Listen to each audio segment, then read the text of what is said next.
Good afternoon and welcome to Perth Footy Live, proudly brought to you by our broadcast partner, Carlton Dry, the official beer of WA amateur football, celebrating 100 years of Perth Football League all season long. CUB have been the exclusive partner of the Perth Football League for over 20 years, and we thank them for their ongoing support. Today we are broadcasting from LJ Hooker Southern Residential Oval as Willetton take on Canning Vale. And now, here's your commentary team, Cam, Sandra and Albie.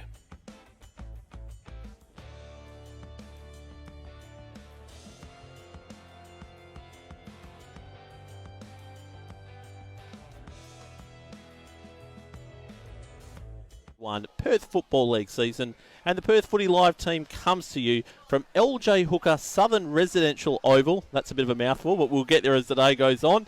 And it's the home team Willetton who are going to be taking on Canning Vale in C1 action.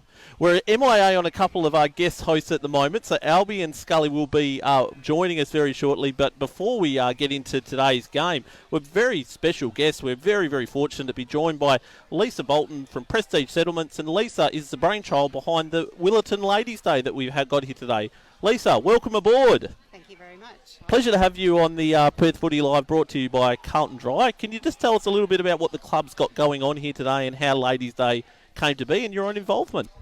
Well, Ladies' Day has been around for a few years. I've only really been involved in it since my son went from junior footy and came up to Colts and Reserves. So I've only been involved as a sponsor for the last couple of years. But it's essentially we pick someone to donate funds to and raise funds for the day. And today is cystic fibrosis that we're raising funds for. My sister-in-law has cystic fibrosis, so I'm quite passionate about raising funds for that charity. Because cystic fibrosis, it's a real hard-hitting disease of the individual and the families involved. Yes. How was it having a family member go through it, finding out, and then having to sort of go through, I guess, what she's had to go through? Yeah, so I met Michelle when she started dating my brother, and she would have been probably in her late 20s, early 30s, and she hadn't long lost her brother from the same disease. So we soon learnt the devastating effects that cystic fibrosis has on the individual and also the families who become part of the disease through having children or young adults with the disease. So it's a lung and digestive system disease, and I don't know the technical term, so I'm probably going to get something wrong here, but it does have a massive effect on the sufferers, and they have to do a therapy twice a day and take umpteen amounts of tablets and just to try and clear their lungs so that they can breathe, essentially. It's amazing the work that I guess the footy club and then you as coming on as sponsor do. I think it's one of the great things of community football clubs, the impact that we can have. What does Willetton Football Club mean to you? You mentioned that your son Kai's only been involved for a couple of years, but what does this footy club sort of mean to you, and how important are these sort of, I guess, events and these fundraising efforts? The Willetton Football Club is a fantastic club, and it involves the whole community. And they are always trying to raise funds for one charity or another, or we recently raised some funds for our Anzac Day game for the local RSL club. Willetton is a fantastic club. They like to get the whole family involved, and we all are passionate about our club and love being part of it. Now, your own son Kai is wearing number 20 in the reserves, so the reserves game very close to finishing up. Willetton have a slight lead, so it looks like they're going to hold on for the win here. So yes. How's Kai? In fact, you may even see him on screen there, almost going for a little bit of a bump. His passion for footy, has it come from yourself? Does it come from his father? How has he sort of been involved in footy? I'm a footy fan from way back. My dad used to play football, and we used to go along and watch him when he played when we lived in the country. So he did actually have a couple of games with Souths, but I've always grown up watching football. I used to be a North Melbourne supporter when it was VFL and became a massive Eagles fan. So Kai didn't have any option but to follow the Eagles and love football, which he does. And again, playing now with Willerton and the seniors, does he get a kick out of footy? I mean, you mentioned he's played with South Fremantle and that as well. What is it that you think keeps him passionate about the game? Kai hasn't played for South Fremantle, but my dad did when he was younger, yeah. But no, Kai was part of the East Fremantle development from an early age, but he's had massive knee issues for about 18 months, 2 years when he was finishing his junior football. So he missed a lot of football with that, but he's still very passionate about playing football.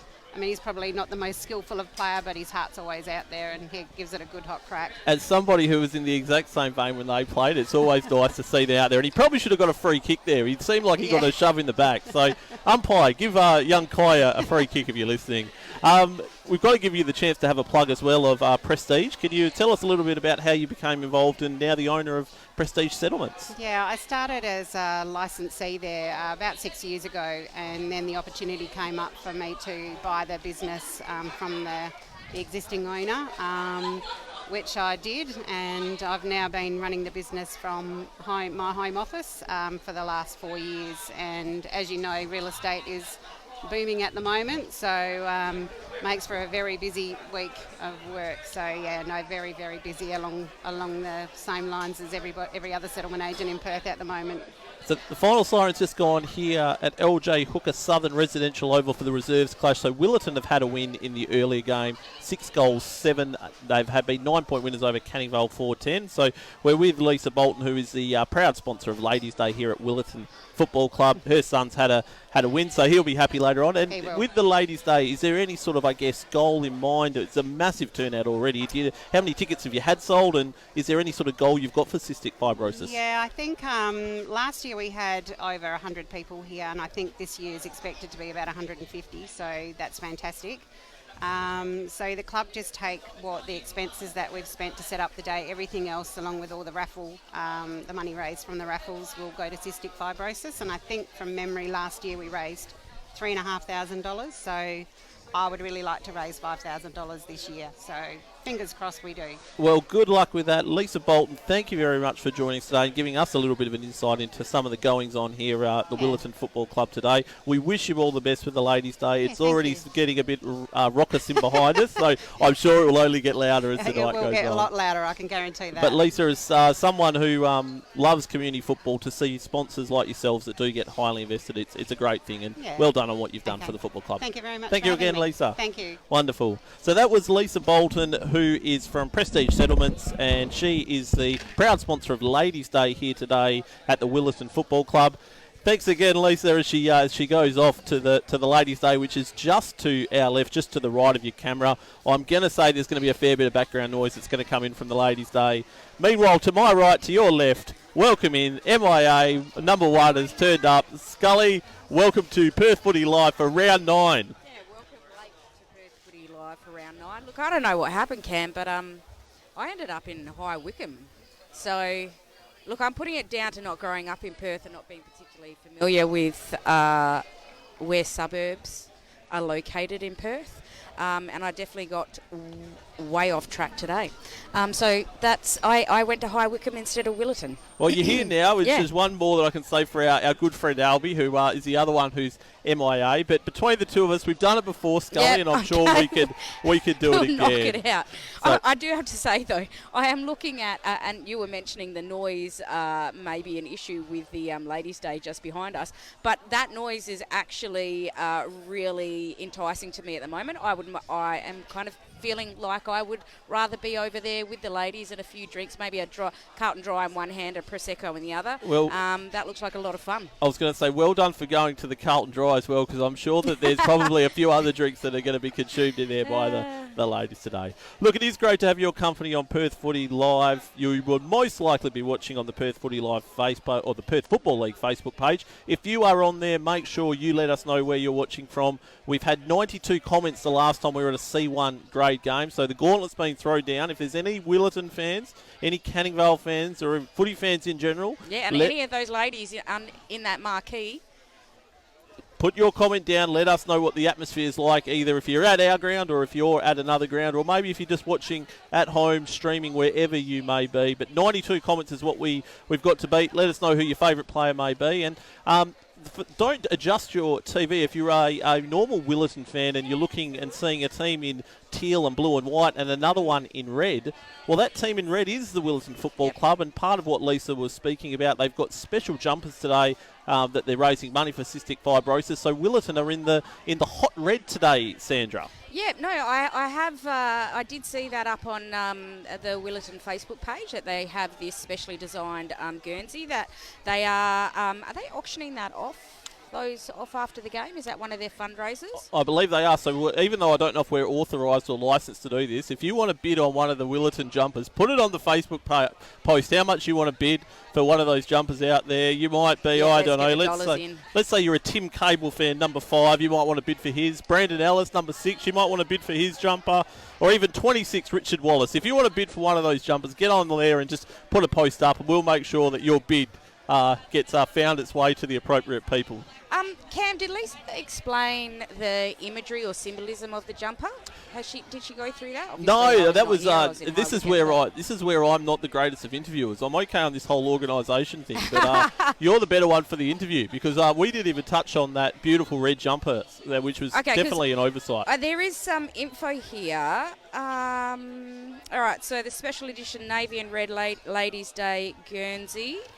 Oh, I'm sure that does it have a rose featuring in it? We're going to have to do our research, or I'm going to have to do my research. It may be the colour. I think rose is sort of the colour that's sort of assimilated with it. So, meanwhile, the two teams are starting to make their way into position. So we're not far away from C1 grade action in the Round 9 Perth Football League season today. It's going to be a massive clash. Mentioned it at the top, but we've got this C1 action game. Both teams desperately need a win. They're both sitting outside the top 5 at the moment. Okay. 4 wins to Willetton. They're just percentage out.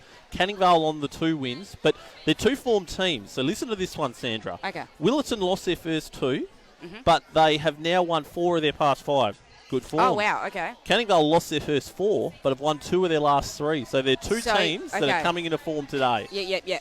So Canning Vale's just starting. Like, if they can rack up another win, then you're saying yes. You can validate that yes, they are actually coming into form now. Slow start, but coming into form. That's it. Okay, and so definitely need a win either way.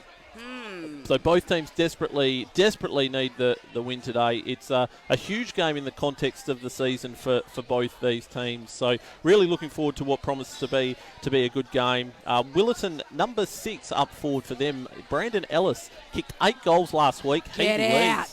8! He kicked 8, so it's a bit like when we went down to West Coast and saw old Sam Bevan. Someone else. Yep, Sammy Bevan kicked a few. How many Carlton Drives does that equate to? You kick 8 goals, is it like, what's the quota, 3 Carlton Drive per goal? Well, that'd be a Carlton if it was 3 per goal, so I dare say that his mates would definitely have been shouting him a couple after the game. Insane. 8 goals, well done. And for Canning Vale, a young player, Trent Coe, kicked 11 goals. And this is one of the reasons that 11 goals for the season. Sorry, I've buried the lead on that one. Within a game. This is the other one I like about Canning Vale. They've got probably their best team of the year today. Zach Jackson, he played at East Fremantle. They've got Trey Phillips, who kicked 5 goals the only game he played this year. And Jacob Archie, who's played footy at East Fremantle this year, he's also out there. So it's a very good Canning Vale team. And the ball is underway. We're underway in C1 action. And it's Willetton who are going to have the first forward entry. And it looks like it's going to be that man Ellis that's going to drive them forward first. Hits up a leading player inside 50. And very good diving mark has been taken there by Callum Ellis. I believe they're brothers. So it was Brandon to Callum. And Callum's going to have the first shot on goal. Scully, that was a pretty clinical way to start. Straight out of the centre, yeah. Very quick delivery out of the centre into the forward, and let's see if our club of the game can slot their first goal. Oh, no, it's off to the left, unfortunately. Is that out of bounds or was that a point? Bring him in now. Anyone with better eyes than me? Was that a point or out? No, it's a point. So first score of the day is a point to Callum Ellis. Now we've got a nice early one. Scully, because the boys... onto the free feed we're onto already. the free feed already. So we are really changing things up today. Tell So you we've already had our guest interview with Lisa Bolton. Yep. And the free footy feed, now there's a reason for this. Okay. The guys put up some of the best grub, but they've also got to go to another place. So we've already got the food there ready to go. Let's see what we've got in here. Let's get into Have it. a look at that for a burger. They've Let's split get it in into half, it. so there looks Oh! like there's half for you, half for me. That's We'll a see. proper fancy bun. It's got herbs and stuff over it. I know, I tell you. Meanwhile, on field, we've got the first flying shot on goal for Canningvale. He knows That this- is the goal. He knows the cameras are on him today. That is a very clinical snap from Jeez, that Johnson is- Taylor. Beautiful quick rebound down that far side into the forward. He spun around and then slotted it. A lovely kick across the It body. was a lovely kick, yeah. And we've seen it a few times when the cameras are on. I don't know if Johnson Taylor's going to give a celebration like that every week, but it was he almost looked over this way as he did it as well. He may say there was a teammate out this way, but very much felt like he knows the cameras are on today, as both these teams You're do. much better with the numbers and names again. So who was that? That was number 25, Number 20, Johnson Big Taylor. Johnson Taylor, is it? Yeah, so Okay. he's Got kicked to the add that first goal for hyphenated name, Johnston today. Taylor. So- All right, beautiful. Woo. So Okay, ball back into the middle. Yep. Now, I'm going to let you have a crack on the feed as well, and you can start to see Wait, what you is see this with that. bun? What is this type of bun? Well, we're That's- going to have John in very it's not shortly, I brioche, believe. right? Is going to be here, and he's going to Focaccia. explain it That's about what it is. a focaccia. Focaccia. Meanwhile, Canningvale are going to go Holy forward again. Mother of... You can't even get it That's out. enormous. That is a big burger. There's a lot of good stuff in there as well, which we Oh. love. You've got the onion, you've got the red onion, you've got the lettuce. Very good there. Meanwhile, And the the action. rocket, I love the rocket. Sorry to interrupt. The action Go on just with in front footy. of us, and Willerton are going to go inside 50 of their second entry. It's Coleman who kicks it up, and very good intercepting play there. Coming across was Adam Millison from Canningvale, and they will look to rebound. Heavy contest in front of us. Ball comes to the back, and again it's Coleman who's going to get a chance.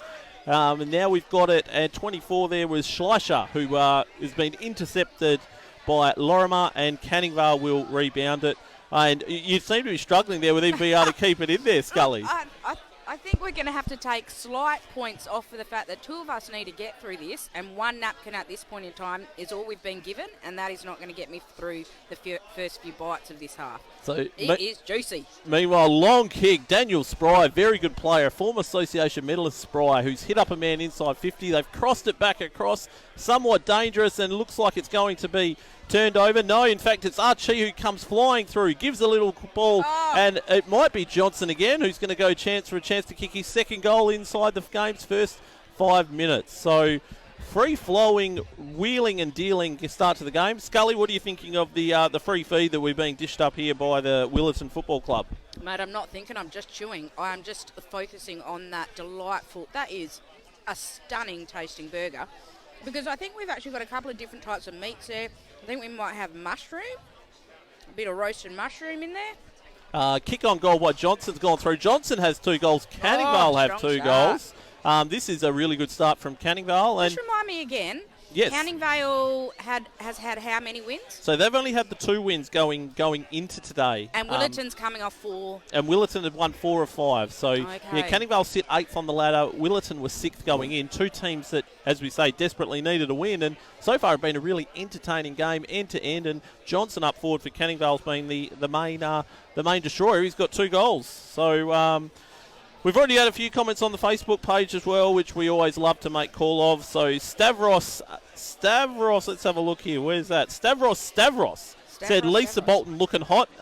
That's as good as it's going to get today, I'd say, because you're stuck with our ugly mugs for the remainder of the game. And Liam McCoy's Kane Brooks, Liam McKenny's going Emil Tamu. So a couple of their favourite players out there in action today. Do let us know where you're watching on the Perth Footy Live Facebook page. We are Perth Footy Live by Carlton Dry.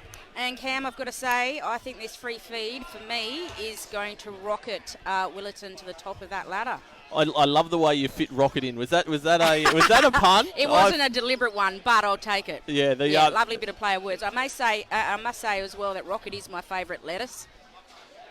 Is it a lettuce? It's my favourite leafy green. Yeah, leafy green. I like that. I didn't expect to hear leafy green come in today's conversation, but very happy it is. Yep. Meanwhile, the ball's been kicked down the full, so Willerton it is that will get the chance to reload across half back. Willerton needs to take a bit of control of this game, hey? And the ball right in front of us. That looked like a big grab that's just been taken, and the ball comes through again. Now that's Schleicher, who's the captain of Willerton. Nicely set Another up. nice hit up inside 50 by Great Fannin. placement. And over the back. How did 19 find his way back there? Almost slipped over that. That's Callum Ellis. He kicked the first point for Willerton, and now he's kicked the first goal. He's so redeemed himself. that's it. So nice work by Callum Ellis. He's got the first goal for Willerton, and it's Canning Vale 2 goals, Willerton 1-1. It's a really free-flowing, entertaining game early on, isn't it, Scully? Yeah, it's. I'm really glad to see Willerton just slot that one through, because we're definitely getting a sense of a contest now. This is not going to be easy either way. And I just loved a little the player movement then from 25, finding space at the top of the 50 in the centre, and then 19 somehow just snuck around the back, popped it over, run straight on, and just slotted it. And that ball was set up by Jake Schleicher, who we mentioned, the captain of Willerton. Bit of a famous name, and there we go. He's got the ball out of the middle again with a nice little handball, though fumble there by Coleman, but they're going to get the chance to regroup here, Willerton. But just back to Schleicher. So he played with East Fremantle himself, but his sister is actually a All-Australian AFLW player from the Collingwood Football Club, Ruby Schleicher. She may be here today. Oh, she may be here. Excellent. But we will. That's just a little bit of a tease for what's going later on. Some, Now, we've been halfway through the live free footy feed. I'm terrible with the footy feed there, Scully, but we've got the man behind the burger that you've devoured already. John, welcome aboard, John, and thanks for providing the goods. You've already got your highest score of the season from Scully from over me, there. this is a rocketed you to the top of the free feed ladder, and that, well, the pun was intended this time, not on the first occasion, though. I love rocket, by the way, so nice touch. You just have to break that down for us, though, because after is that a point or a... Nope, just a point. Because it looks like it's got lots of delightful stuff in there. So what have you loaded it up with? Key elements, obviously, the beef. It's our own beef. We farm paddock to plate, so we've got cattle farms in North Dandalup and around the Peel region. So we've got sirloin steak in it, and then we've got some field mushroom. Yeah, I'd noticed the mushies. Beautiful. Yep. Obviously cheese, tomato, rocket, and then we've got some homemade barbecue sauce and some truffle aioli. Oh my word, truffle aioli. I am on a truffle binge at the moment. Okay, yeah. That is some gourmet burger. I don't think it gets better than that. Truffle aioli. How do you do the truffle aioli? The chefs make it in-house. And, it's not one of those ones where it's infused. They like to grate the truffle in there? No, they get the truffle into the oil first, and then they merge and then from there they nice. And homemade barbecue sauce. Yep. We go through a lot of that. It's super juicy. Like, it's drip. I mean, the only thing that I can criticise you for, as you can see from the torn napkin there, is that we needed more than one napkin. I'm going to bail John out and say that was probably Perry, the president, that needed to provide the second. Maluka Farm Merchants, that's the company in that, is it, John? Yeah. So the family's been farming beef for some generations. Maluka Farm's the farm, and then Merchants is the one in between.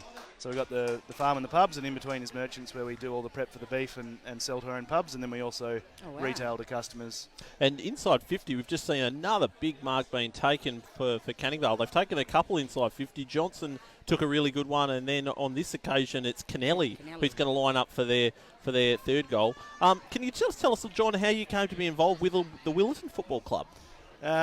Some of my schoolmates played. I played with some schoolmates as a junior over closer to where the farm was. The original farm was in what is now Piara Waters. Oh, okay, wow. And we've only got 12 head left there now, but most of the operations moved to the Peel region. But I played junior footy with some mates there in that area at the Canning Vale Cougars, funnily enough. But at that time, Canning Vale Senior Club didn't exist, so my mates all came and played at Willerton. Yep. And then I was a bit slow on the uptake, but I came and joined them a couple of years later. So Kennelly's just taken another mark inside 50. This time he looks like he's going to pass it off, and a good spoil come from behind. No, he's going to get the free kick. So after Kennelly missed the last one, he thought, I'm not going to miss this again. I'm going to give this one off. John, how long has Maluka been involved with the Willerton Football Club? Well, the pub was the first sort of sponsorship side of it, which was when it pretty much as soon as it opened in 2009. Merchants sprung into existence more in COVID last year because when the pubs were closed, we had all of our beef flowing through. So prior to that, we'd only supplied to the pubs. We hadn't had any retail arm. But then in COVID, when we were shut, we thought, yeah. what are we going to do with all our beef? And so we managed to get we quickly did a little meat preparation room at one of our other taverns, and started retailing to our customers and the public, and it went really well. So we're going to keep it going for good. What a great innovation! Like, what an amazing way to pick yourself up during those difficult circumstances and actually find yourself a real, genuine, like a profitable new arm of the business that you're continuing on now. Like, that's awesome. Because it's as bad. Are you the creative genius behind that? Well, well it's team effort. I've got a cracking group of people. I was going to say, whenever someone goes team effort, you know it was really them that came up with it, and they're just trying to pass something. John, you're the genius for this next 5 minutes. Honestly, to innovate during those kind of circumstances and to create something incredibly successful and that appears to have some longevity there, like, well done. That's a real achievement. Thank you. And it was obviously great for the farm because the closures for the pubs were savage, but it was equally savage for the farm because absolutely. We're all geared up for that supply. So I mean, footy was one industry that was hit pretty hard last year. Our COVID-shortened season here in the Perth Football League came down to just 9 rounds. But again, a lot of other industries had it tougher, and hospitality was certainly one of them. How do you cope, and how now, having come out of it, do you feel like you're in a stronger position, John, as a businessman? I mean, we just took the attitude that we were going to, as bad as it was, we were going to make sure that we got some value out of it in some way. So we quickly went to work and got cracking into all sorts of different things, including the retail of the beef. So at this stage, I can definitely look back and say that it's going to be a positive. I mean, we haven't made back all of our losses yet, but that aside, I'd very much say that it's been a good period for us. That's stunning. So it has been a good period, but you are saying, like, there is ground still to be made up on your losses, and yet you're still finding a way to sponsor local footy clubs. Like, that's incredible generosity under the circumstances. Yeah, we're lucky. My parents and the board, which is essentially my parents, were very supportive of the long-term plans, and they were happy to help out. Is that because your family's a real footy-loving family? Yeah, but I mean that was just generally holistically across the whole thing. So it allowed us to pretty much carry on as normal and not have to change a lot of things, including sponsorship of the footy club. But we're a footy family for sure. Yeah. On field, Canning Vale have just been walked to the line after a 50-metre penalty. They've kicked their third goal. So after 13 minutes, it is Canning Vale that lead 3-1 to 1-2. So they re-establish that 2-goal break. We are joined by John from Maluka Farm Merchants, who's one of the sponsors of the Willetton Football Club. The free footy feed came a little bit early today. Explain it. You've actually got to go off after this, I believe, John. There's more to be done after the footy today. Which I think one of the guys said that there was one of the other gentlemen from the businesses going off to, is it back to the pub? Oh, no, absolutely. I mean, life goes on. Unfortunately... Wait, you're going back to the pub, that's the business. right, okay. So, I mean, we've actually got 4 pubs, and one of them is set up as the main meat prep venue, where we've built a little meat prep room. So he's heading back there, but unfortunately, where we'd probably be going for a beer if we had the choice would be back to Seaway Village pub. But unfortunately, we actually burnt down last weekend. So what the? So we've got a hell of a lot to do. So in the news for all the wrong reasons last week with Seaway Club, they obviously are a sponsor of the Willetton Football Club, which is disastrous to hear. Is there've been a little more word on sort of how it all went about and what the recovery efforts are looking like? Yeah. So unfortunately, a piece of kitchen equipment shot some flames out of the top of it, and it went through the hood up into the roof cavity, and then it just spread really quickly. So it's a full knockdown and rebuild job, which is pretty devistating, and most of all. So it was open at the time? Yeah, no, it was 5:30 on a Saturday night. Oh gosh. It's going to be 12 to 18 month closure, hopefully 12, but we'll see. So devastating for our staff as well, because we had a lot of staff, and obviously there's no workplace anymore, so we're trying to keep as many as we can going with other things, but unfortunately we can't. You guys are doing brilliantly to be juggling everything that you're juggling and continuing to put one foot in front of the other and carry on with it and support local footy and do everything else that you're doing and be concerned about everyone that is involved in your business. So, really... I mean, it sounds to me like it's a wonderfully community-focused business, and you're exactly the type of business that we need in local footy, supporting local footy. I think there's so much that the kind of values and ethos of local footy aligns, it seems to me, with Melaleuca Farm Merchants. Yeah.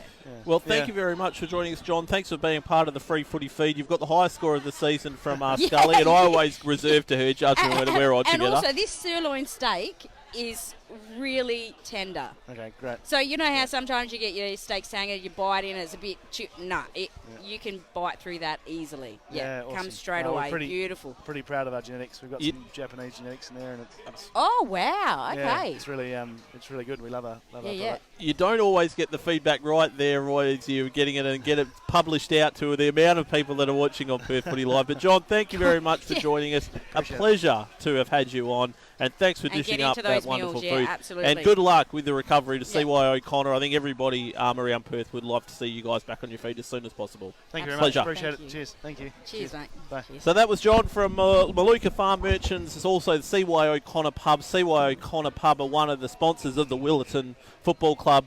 Highest score of the year on the free feed ladder, according to Scully. I mean, I don't actually know what the number figure is at this point in time, but that for me is outstanding. I do love the way the free footy feed ladder, it just seems to be, we just decided it's a bit like which one was better than the other. Like, you can have a score, or you can just be like, anecdotally, I know that one was better than that one. So, I mean, you're putting up sirloin steak and a burger, though. Not every footy club's got that. That sirloin steak, trust me, that is quality. So, I bit through that so easily. So we have been our friends on the Facebook page. Thank you again to those out there. Oh, God, nearly great mark from 3. We've had 13, I should say, sorry. The snap around the body. That may be another goal. A very clever snap. And it looks like, just waiting to see if he'll turn around there. Let's turn around. 10. And that was Jackson Bennett. So Jackson Bennett's got the second goal for Willetton. And they peg one back. Thanks to our friends on the Facebook page, so they have said that number 19 is Brandon Ellis. So my dodgy numbers had Brandon as number 6, so that first goal of the day was kicked by Brandon Ellis. So well done to him. Keep an eye on number 19, Brandon Ellis. So does that mean number 6 is Callum? Oh, let's go with that. I'm sure we'll be told soon enough who's who on the Facebook post. So I was actually too busy trying to watching the beautiful pony swaying behind the guy that nearly took a great mark back there, and I missed the whole snap around his body. You can get distracted by some amazing sights at the local Perth Footy League, can't you? And this is Archie out of the middle. So as I mentioned, Archie actually played league footy for East Fremantle about 3 or 4 weeks ago, made his league debut. So with East Fremantle having the bye, obviously wanting to get himself into keep himself in fitness, is found his way back out here. Not every day that you see a waffle player running around at C1 level, but great to see Archie out there, brother of West Coast Eagles Brendan and the Port Adelaide Gold Coast Cullum as well. So it certainly is a notable footy family name, isn't it? So just to shout out a couple of those other people on the Facebook posts, we had Liam McNoe said footy, not food. Well, we're back on the footy, so you'll be happy now. We've always got to give the free feed a plug. There goes a man with a beautiful pony. Who is that? 13. So and we've got another guest potentially coming in. Just let me pull us off to the side. We just had some lovely ball movement out of the back line by Willetton there. We had a series of handballs pushing it to the side and then a kick down the line. And we're now hopefully looking at a bit of Willetton movement on the goals if they can push it past their 50. Just showing that the guests at Willetton Football Club are going to be of the highest possible standard, Scully. We are joined by the new local member for the region, Dr. Jags. I've been told just to go with Dr. Jags. That's the simplest way to do it. So, Dr. Jags, welcome to Perth Footy Live by Carlton Drive. How are you going? How's the first couple of months on the job been for yourself, Dr. Jags? Just new things to learn, meeting lots and lots of people, and the work begins now. The campaign's over. There's no more red and blue. Now it's all people of Riverton and. Oh, that was number 8. That was beautiful. So Harry Ingram's just snapped a very good goal. Yeah. And so that will reduce the margin to 7 points. It's Willetton 3-2, Canning Vale 4-3. We're joined by Dr. Jags. Come back. Local member, Labor Party, joined just recently. It was a huge win, lopsided win there. Hopefully we're going to be a bit of a closer contest today. Dr. Jags, can you tell us a little bit about your own involvement with the Willetton Football Club? The President, Perry, has been engaging with me from the campaign days, and we've made a commitment for the upgrade of the club, which we're hoping to deliver in the next few weeks. But more importantly, I'm very impressed with what the club is doing. Most sporting clubs get involved in organizing the sporting event. But I have seen the Willetton Football Club involved with more than that. I'd rather ask you to explain what activities the clubs do. Yeah, well, that's the thing. Club does, sorry. Yeah, no, I think so. We're part of Perth Footy Live, so we profile every week. We're at somewhere around the Perth region, and again, we see it every week, don't we, Scully? The great work that clubs do. I mean, we see it here today. Willetton wearing the red jumper to help raise funds for cystic fibrosis. It's a great part of our community, Dr. Jags. So very lucky to have so many clubs that are so supportive. Absolutely. And we actually were at Hammersley Kareen earlier in the year, and unfortunately little Darcy passed away, but we had some wonderful fundraising happening there for one of their youngest fans as he battled with an illness. So yeah, no, the clubs definitely are, I think, supporters of their community as much as their community are supporters of them. But I also think that beyond that support, you have, I think, so much of a positive impact in terms of health and well-being, because you have a connection to a group of people. You have, and you get, every time I come down to the footy, come down to PFL, I always have such a good time, and I leave, with my spirits raised. Dr. Jags, I was going to say yourself, how important is the sporting community for you, and was that something that you saw on the campaign trail, and since getting into office, is how important community sport can be? Yeah, the community sports not only just improves physical fitness and well-being, but it also improves mental well-being and brings the community together, which is an important aspect in the community on the whole. And if you see the Willetton Football Club involving in raising funds for cystic fibrosis, it's a direct link to providing support towards the community, and the communities come together.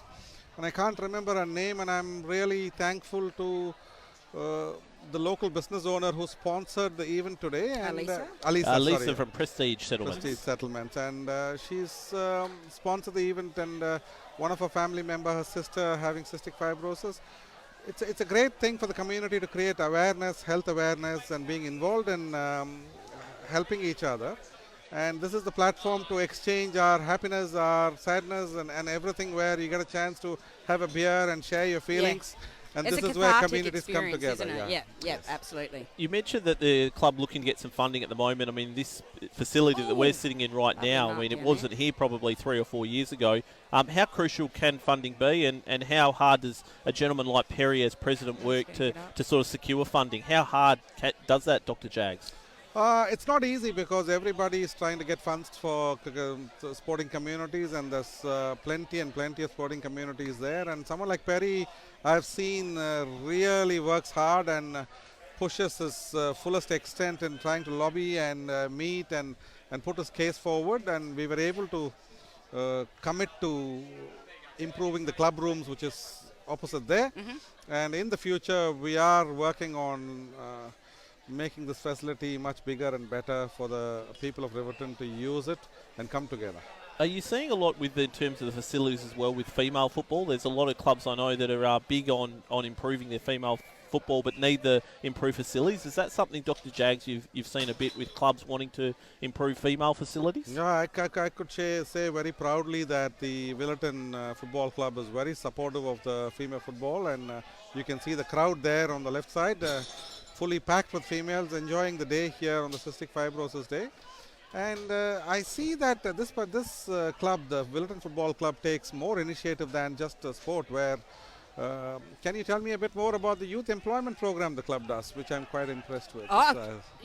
You'd have to go to Perry on that one, as I said. But I mean, we've got Perry on a little bit later, so we'll be sure to ask him about the program and that they've got there.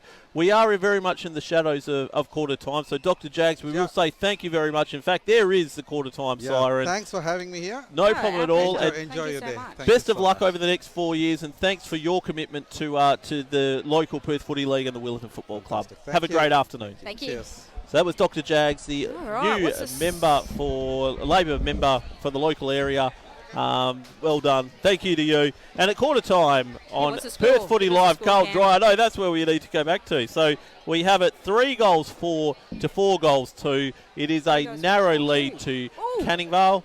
We will be back very shortly with the second quarter. We're going to go into the Construction Training Fund second quarter. This is Perth Footy Live by Carlton Dry. We're pleased to be at the Willetton Football Club.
At Carlton Football Club, we use Interchange Pro software to manage our rotations on game day with our men's team, women's team and VFL affiliate Northern Blues. The software is simple and user-friendly and gives us a great idea of how to manage our players' rotations during a match. Interchange Pro provides concise information about players' time on ground and time on the bench. We can also see how long players have been on the ground and configure accurate alerts for individual players to manage their rotations and game time. Using the software, we can keep track of how many minutes our players have played on the ground and spent on the bench for the whole entire season, creating a database. We find Interchange Pro a great solution to managing our players' rotations on game day, and it'll be a great tool at community level too.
We are at the Willetton Football Club here for the C1 battle between Willetton and Canning Vale. We are now in the second quarter, which is the Construction Training Fund second quarter, where we do feature female football. And female football fans, players don't get much bigger than this. Female football guests don't get any bigger than this. Ruby Schleicher of the Collingwood AFLW Football Club, All-Australian player. Welcome very much to Perth Footy Live. Thanks for having me, guys. I'll let you Great to be lead. here. Yeah. What are you doing down here at the Willetton Football Club today, Ruby? I am, in fact, a Willetton girl, born and bred. Played my junior footy down at Willow, Auskick to under 12s till the girls couldn't play anymore with the boys. So I was played with a few of the boys out here playing today. So you played played against a few of them. So you played the Oz kick up until under 12s. And then what after that? We girls didn't have a league, so just had to Not quit through and school, play not- basketball. Oh, okay. Wherever I could, Yeah, but yeah. they had a senior girls team at Willow High School where Yep, I went to, and when I was year But there 8, wasn't played there. anything regular or Nah, consistent. nothing for us, and until someone came along, Corrine Blatchford, who worked with my old man, came along and said, well, there's a women's team down at East Freo, which I had no clue, and my brother Jake, who's the skipper for Willow League team now, he was down playing waffle for East Freo, and I went down, had a look, and played 2 years of youth girls, which is like the equivalent to Colts, and then a year of league, and then got picked up from there. So Brilliant. the rest is history. So you got picked up straight from East Freo to Collingwood? Yeah. In yeah. what year? 2016, so in that very So the first very- draft. Yeah, I was 18 years old. Wow. Yeah. And this is my favourite stat of that, 137th pick in that draft. There have not been 136 better players, so I would, pound for pound, maybe the best pick from that inaugural draft, Ruby. Yeah, well, it doesn't quite work like the men's. We sort of get to decide where we go. So for me, it was between, I got to choose whether I nominate WA and go play for Freo or go over to Victoria and play for Collingwood, but I hadn't played enough footy for anyone in Victoria to know me, so Collingwood didn't have to worry about any other Victorian teams trying to pick me up. So that's why they were sort of like, we're going to leave you to our second last pick, which was really nerve-wracking. I had to put a lot of trust into them that I was still going to get picked up. But, they stuck true, and I knew that it was hopefully going to come, and they weren't going to stitch me up. But there's my dad driving past, putting the finger up at me now. So cheers, Dad. But, it all worked out, and I love the club, and, been there for the last 5 years and just signed on for another 2 yesterday. Oh, so congratulations. Yeah. So, you extra celebrations today. yeah, absolutely. So you actually you requested to play in the Eastern State for Victoria? Yeah, just talking to Mum and Dad, home's always there. So for me, I grew up a Freo supporter, so absolutely I was like, I want to play for Fremantle. That's a massive option and a massive opportunity. But speaking to Mum and Dad, they said, who else at 18 years old is going to move across states and go play for Collingwood Football Club, one of the biggest clubs in Australia. And if it doesn't work out, home is always here. Yes, So I thought, give it a crack. If it doesn't work out, I'll come home. But luckily it's worked out so far. Yeah, absolutely. You've played 29 games, 11 came this year. You've been injury plagued for those first 3 or 4 years. How much does it mean for Collingwood to continue to support you from that first day all the way through, and then to repay them this year with the individual season that you had? Yeah, it's huge. My relationship with the club is awesome. They've been very good to me, and it's nice that this year I've been able to put a really good season together to repay them, and I do feel a bit indebted to them, and that I owe them a lot. But we have such a great relationship, and I just love the club. They make it very easy for myself to want to come back. But which I is also awesome think at the culture. same time, you girls are putting a lot on the line. You're having to juggle a lot of complexities to be able to play football. I understand where you're coming from in terms of feeling like you are in debt in some way to them. But what if you would have sacrificed a lot? You would be juggling a lot to be able to play in the AFLW. Yeah, So how do you juggle things over there? What if the first 3 years were really difficult for sure. I was having to go over there, work full time. First year I did barista work over there full time, and then Just to jump in there, dear. we've had the little handball himself out of the pocket and then soccer it through. So that was Johnson Taylor, I think his third goal today. Very, very impressive effort. Sorry, I don't mean to interrupt. We are joined by Ruby Schleicher of the... I'm going to get that name right at some point. I apologise. I apologise, Ruby. AFLW superstar from the Collingwood Football Club. You were talking a little bit about your life over in Melbourne and how you do juggle that AFLW and career side by side. Yeah, I had to work full time the first 3 years, and that obviously takes its toll when you're trying to play at a professional level, but then give your everything to your work as well. And then the club were really good to me. I sort of went to them and said, if I'm I want to stay at Collingwood, but I need a bit of a hand.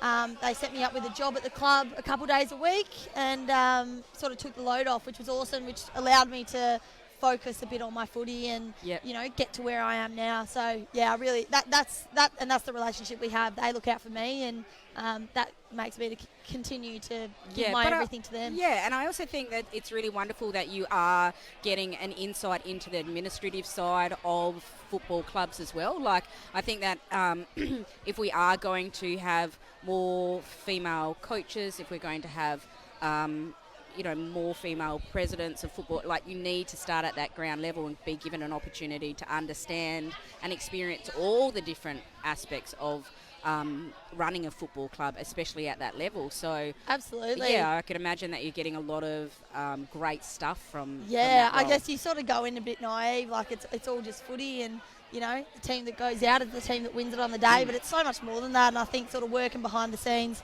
I've been working in the digital media and marketing sector of the club, and you do realise how much goes on behind the scenes, Yeah. and you really appreciate it as well. Yeah, Your own season, you averaged 16 touches, 4 marks, 3 tackles. It ended up being a AFLW All-Australian in the back line.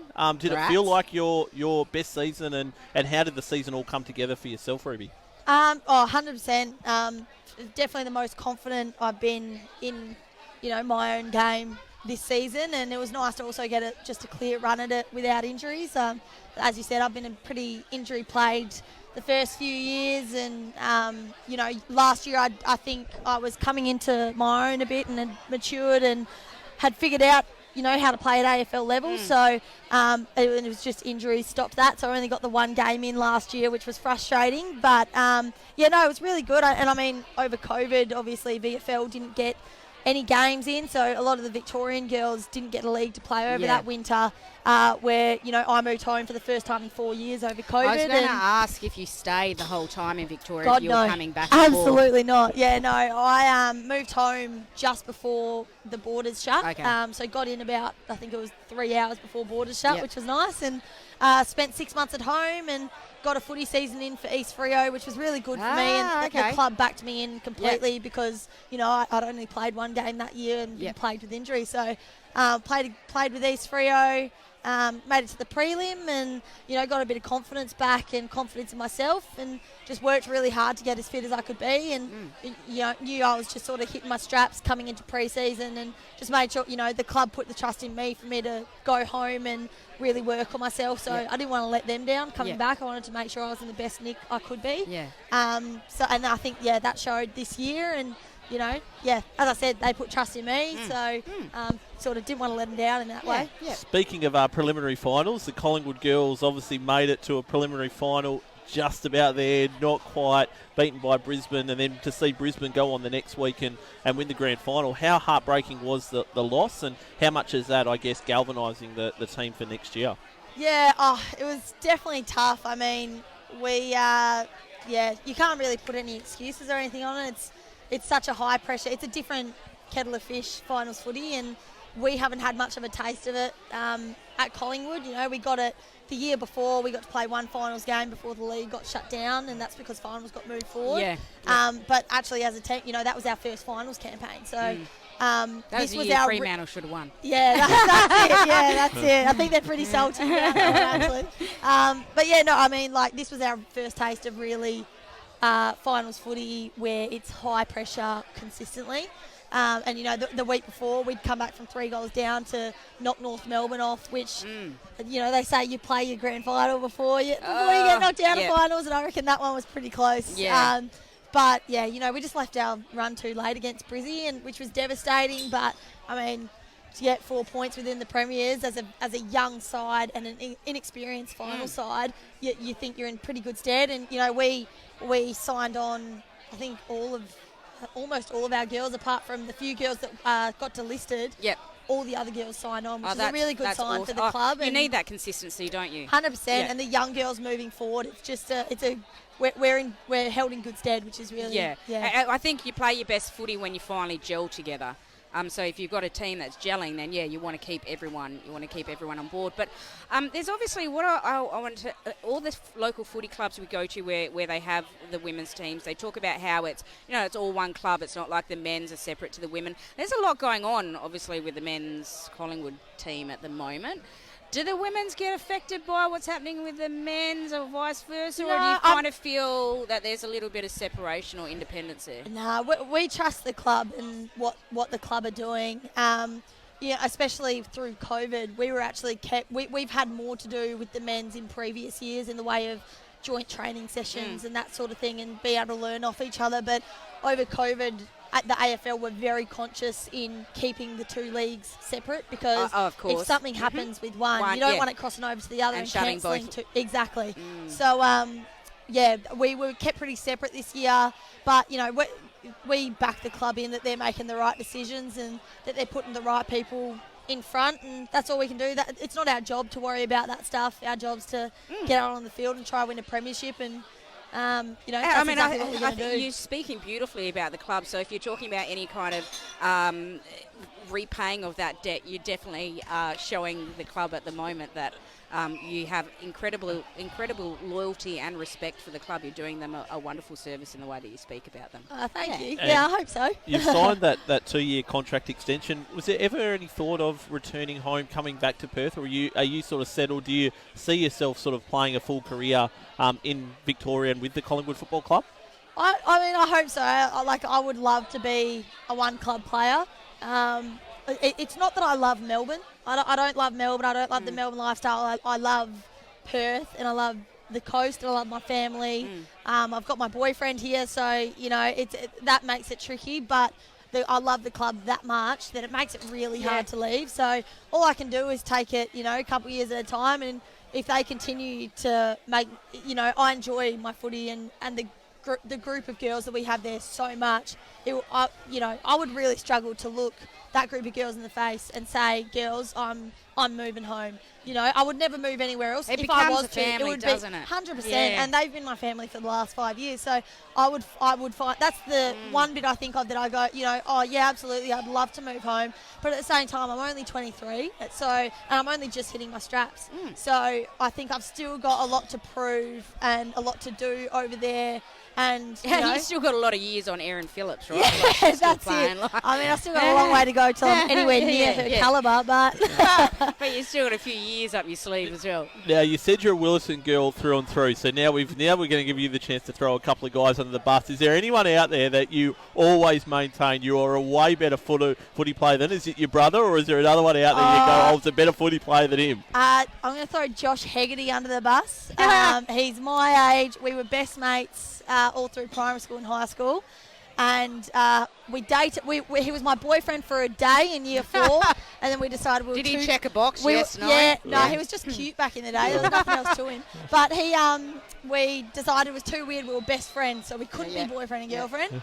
But he grew up playing for, I think it was it Bull Creek or Melville maybe, and we used to flog him.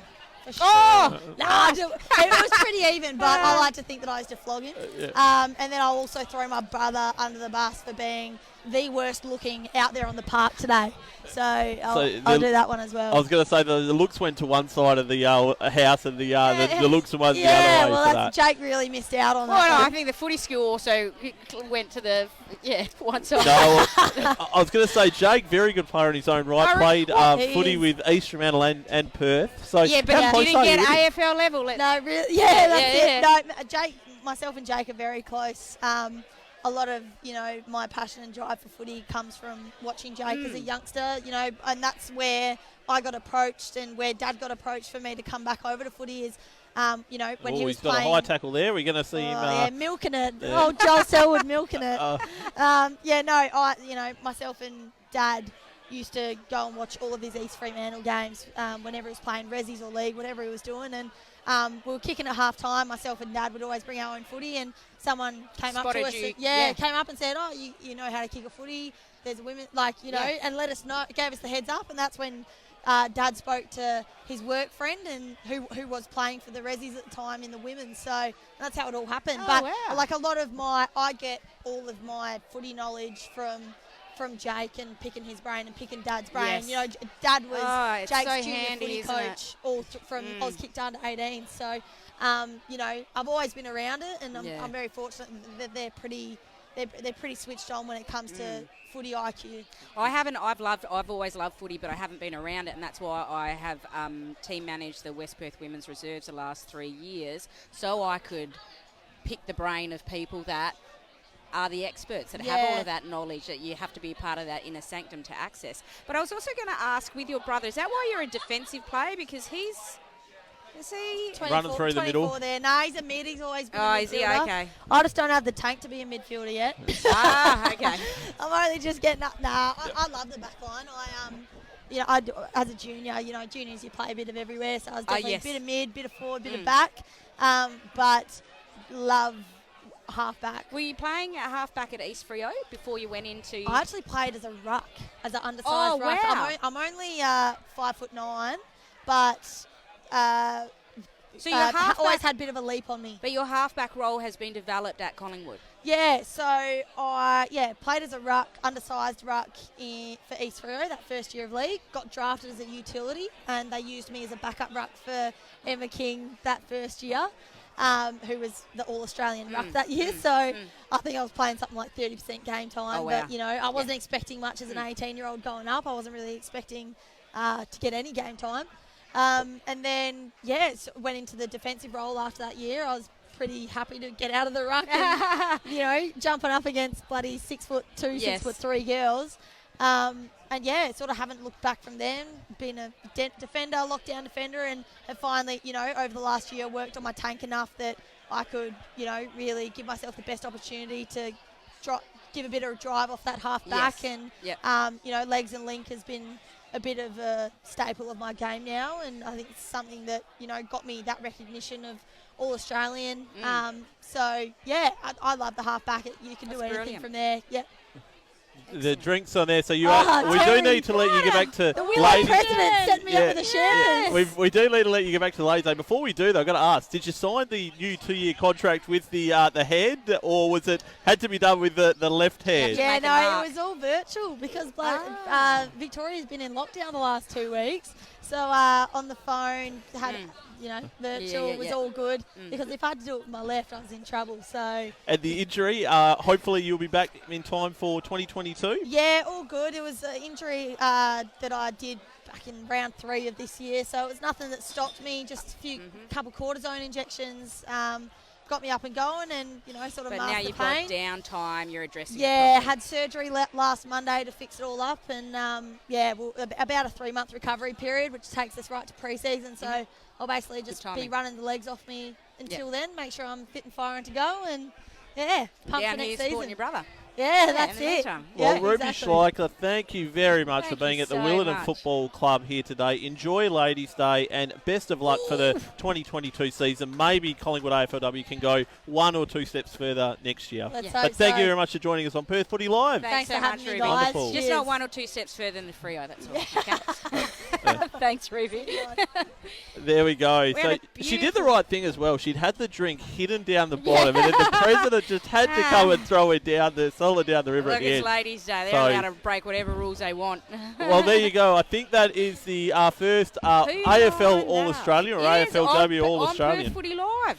Unbelievable. Look at us go. So there we go. And from like she said, she's Willerton through and through. So she may love the Collingwood Football Club, but I think there's still that passion that absolutely. drives strongest for Willerton. So we are in the Construction Training Fund second quarter. That was an incredible interview with Ruby Schleicher of the Collingwood What a AFLW bloody side. champion. And out on the field, we've got what's a happening? really close. How's the score? Canning Vale have extended their lead a little bit. It's 6-4 to 3-4, so it's an 18-point lead to Canning Vale. So I Willers do want to have had just a say, I chance mentioned then. on the top that I felt like Canning Vale were coming into some form. Oh, Meanwhile, here we go. 14's picked it up. and so that's Gotti, who's had the shot on goal, but has just pulled it to the That's left. 2 missed opportunities in the last minute. Someone was lining up. 19 was in front of goals as well. But he Yeah. had a beautiful diving mark, but just couldn't put the butter on the toast. And at the other end of the ground, there's been pretty clinical from Canning Vale. We saw one of the goals of the year from from Taylor, Jonathan Taylor. He was incredible individual effort. collect the ball, handball to yourself, and then soccer it through. So, incredible goal. One of the best that I think we've seen on Perth Footy Live so far in 2021. So Canning Vale looking to repel, and there was almost one of the big marks. So Connor Douglas, he got up nice and high, had the jukes out, but just couldn't make it last. Meanwhile, no one there to gather it. Ruby Sproul just a couple of steps off the goal mark. Yeah, so it is.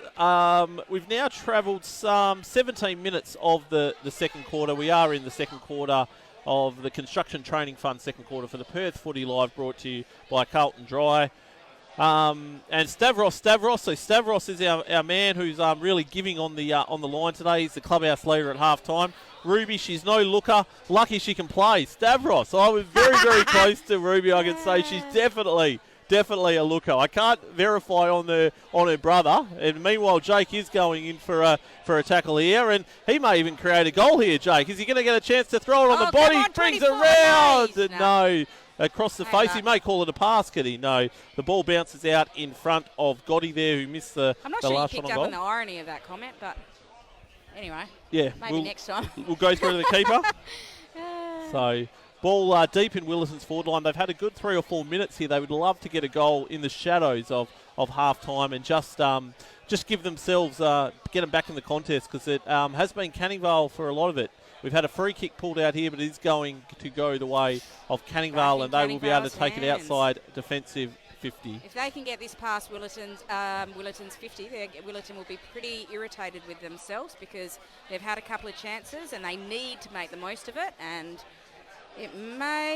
this might be it. So we've got a free going. And this is Brandon Ellis again. Yep. So Ellis kicked the opening goal of the game for Willetton, and he's got the leg. Has he got the kick on him? So he's got 21 on the season. He kicked 8 last time out. Oh, that's right. This is number. Yeah, surely he's got it. No. I think it started just right, and it stayed there. It just didn't want to come back. So another behind there to Willetton. They go to 3 goals. 3 goals 7, so inaccuracy starting to plague them. They've had the better of the last 3 or 4 minutes. The other one I want to highlight is your man Cooper Brearley with the pony going on at the back. He's had a couple of really nice moments in the back line for Willetton as well. Sorry, not Cooper Brearley, number 13. Who's number 13? I've got to find out who that is at half time, because he's looked really good down in defence as well for Willetton. So always love seeing something like that. That hairdo you don't see every day, Scully. Look, there's always unique hairballs on local footballers, that's for sure. Speaking of, always something to talk about in terms of their hair. That's it. So Wallace has taken the relieving mark. He's going to drive them inside 50. Willetton really want to get some reward for all of these entries. Canning Vale's defence has been holding stout and just sort of repelling everything that they've tried. It's over the line now. We've got another chance here for Willetton. So some of the earlier games as well here today. You've got to highlight the C1 Construction Training Fund women's game that was played here at Willetton. The Willetton girls had a big win. So 7 goals, 5 to ECU, 3 points. So well done to the Willetton girls who had a big win over ECU today. And in the Ian Dargie Colts, Willetton 3 goals, 8 were beaten by Canning Vale, 11 goals, 10. So today we've had 1 win to Willetton, 1 to Canning Vale. Whoever takes out this one will take the honours today, Scully. And at the moment, so much on the line. Nothing like increasing the pressure.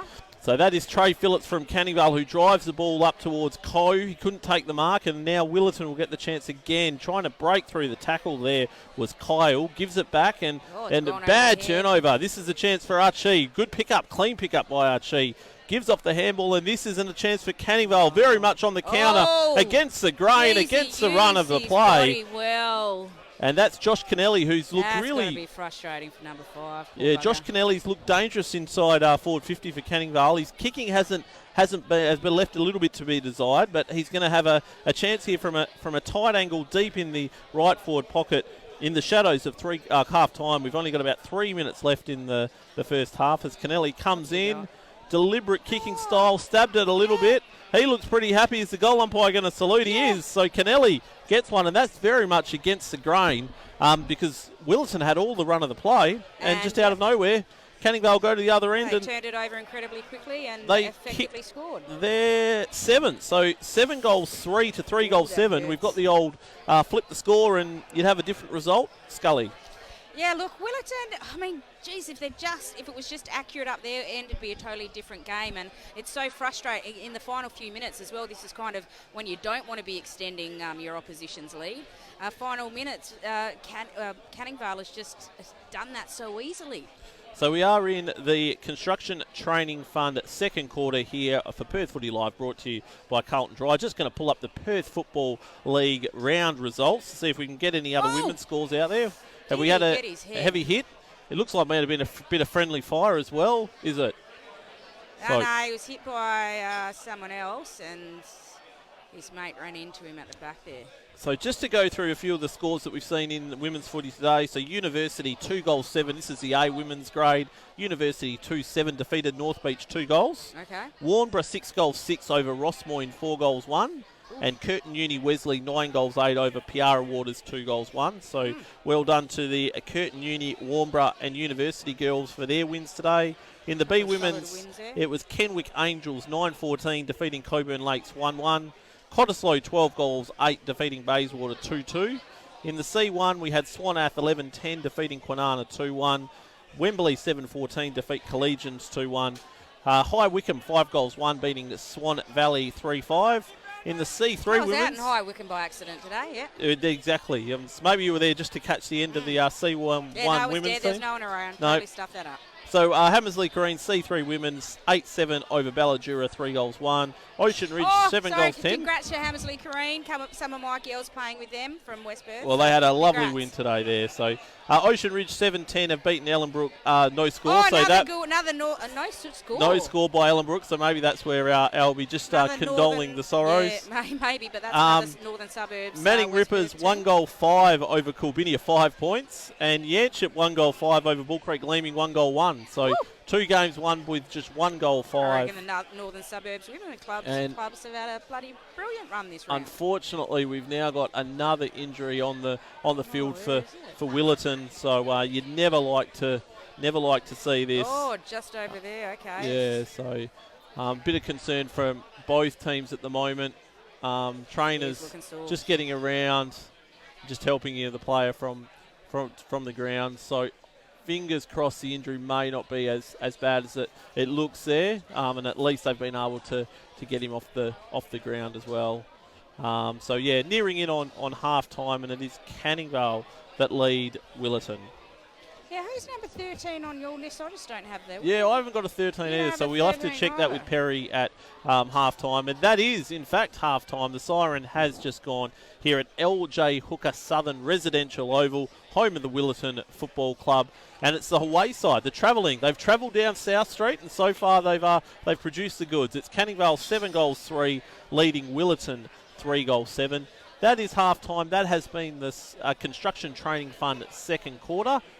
What are you looking for in the second half there, Scully? Mate, I'm looking for Willerton to make a comeback, that's for sure.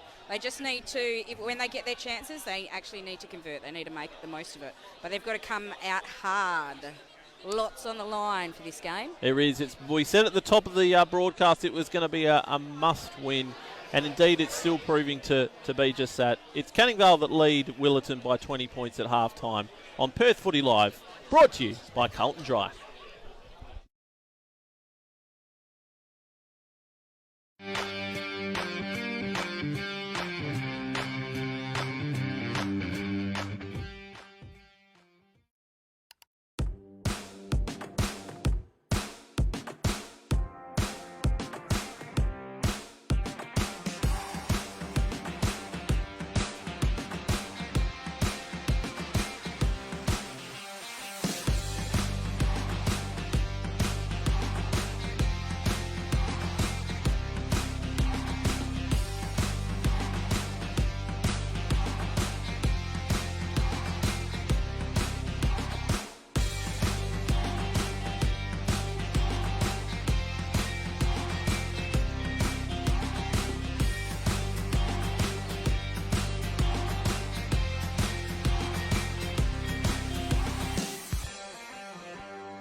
At Carlton Football Club, we use Interchange Pro software to manage our rotations on game day with our men's team, women's team and VFL affiliate Northern Blues. The software is simple and user-friendly and gives us a great idea of how to manage our players' rotations during a match. Interchange Pro provides concise information about players' time on ground and time on the bench. We can also see how long players have been on the ground and configure accurate alerts for individual players to manage their rotations in game time. Using the software, we can keep track of how many minutes our players have played on the ground and spent on the bench for the whole entire season, creating a database. We find Interchange Pro a great solution to managing our players' rotations on game day, and it'll be a great tool at community level too.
Welcome back to Perth Footy Live, brought to you by Carlton Dry. We're at round 9 of the Perth Football League 2021 season. We're at LJ Hooker Southern Residential Oval for the match in the C1 grade between Willetton and Canning Vale. And at half-time, it's a little bit of an upset on the cards. It's Canning Vale who came into the game with just 2 wins, taking on Willetton who had the 4 wins. It's Canning Vale that lead by 20 points, 7 goals 3 to 3 goals 7. Alongside me at the Perth Footy Live desk is Scully. Scully, what have you made of the first half? Yeah, so I think it has been a little bit of an upset in that Canning Vale has taken the lead. And I think that we expected that it would be a bit more of a competitive tussle out there.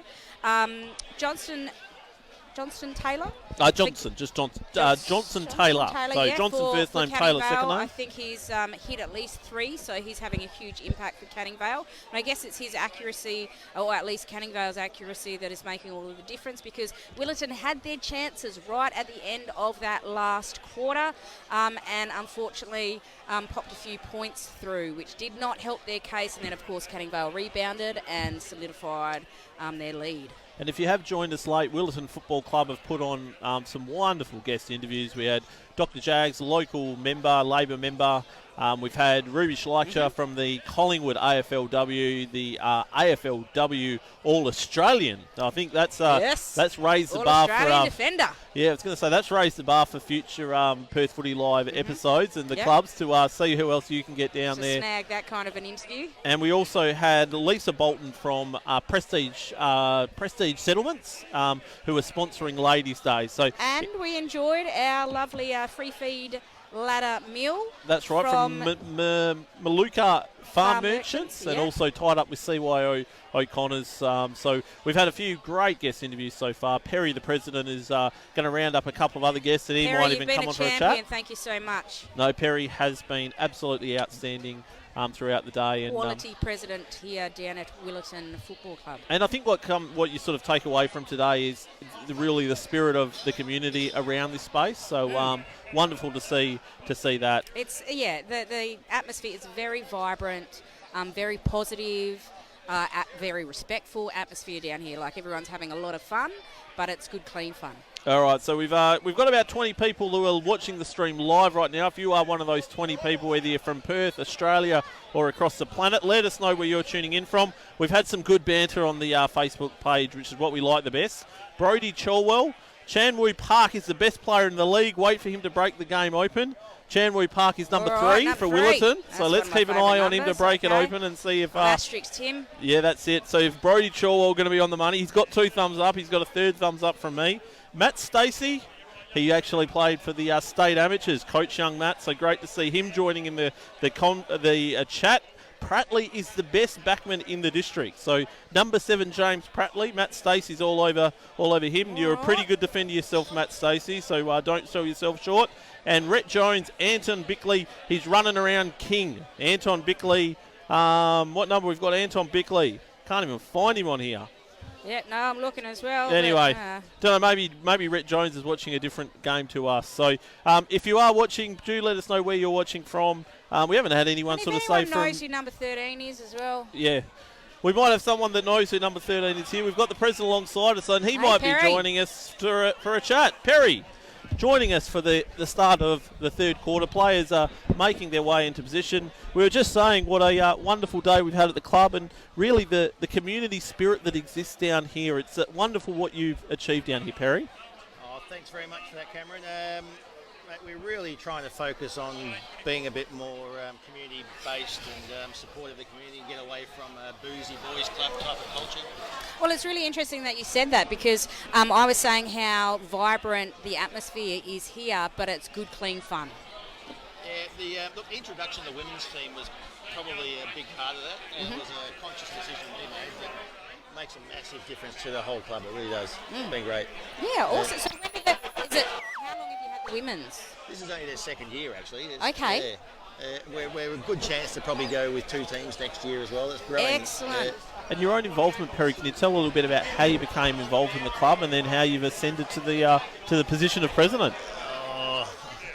I got drunk and put my hand up. I think. How all the best stories of presidents happen. Yeah, no one else was putting their hand up, so well. I was pretty available at the time as well, but there you go. Yeah. How have you found the role as president? Is what you expected when you put the hand up? Look, it was hard work the first year, and I thought, oh my God, what have I done? And but 3 years into it, the committee has evolved. We've got some really good people in the club now. I think it shows. Around the place. It's everyone's on board with it. Yeah, it's definitely it is definitely a team effort. It takes a lot of hands to keep a footy club running. Yeah, we're actually oversubscribed in our committee, which is amazing. That's awesome. We've had to create subcommittees. Like too much, so much interest that you've created Get Out. You've got a subcommittee. We have to have subcommittees to actually fit all the people who want to be involved in. Oh, wow.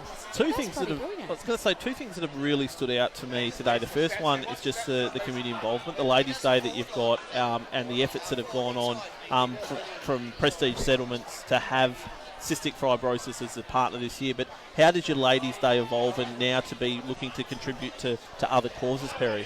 Look, it's been around for a long time. I can't take any credit for Ladies' Day. It's something that's been around for, long before I ever got here. It has been in the past, breast cancer and stuff like that. In fact, Elisa was a bit torn this year whether she would stay with cystic fibrosis or go with, I think prostate cancer was another thing that's actually impacted her, so it was a bit of a toss-up.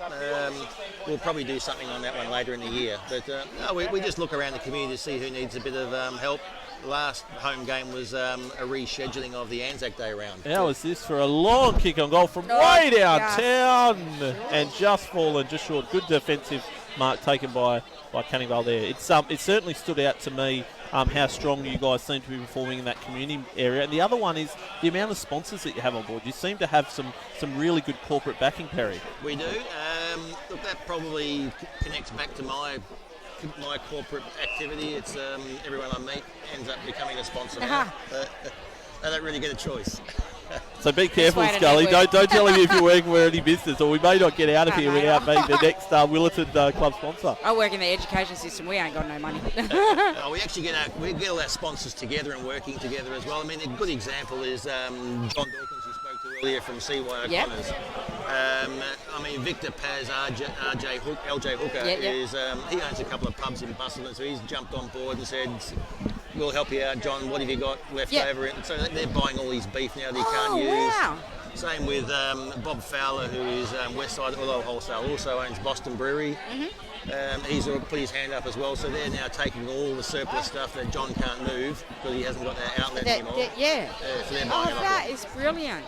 So we've had another long shot on goal, this time at the other end from Canning Vale again, not quite able to have the journey, and it goes out of bounds. You're on Perth Footy Live, brought to you by Carlton Drive. We're at the Willetton Football Club and joined by President Perry.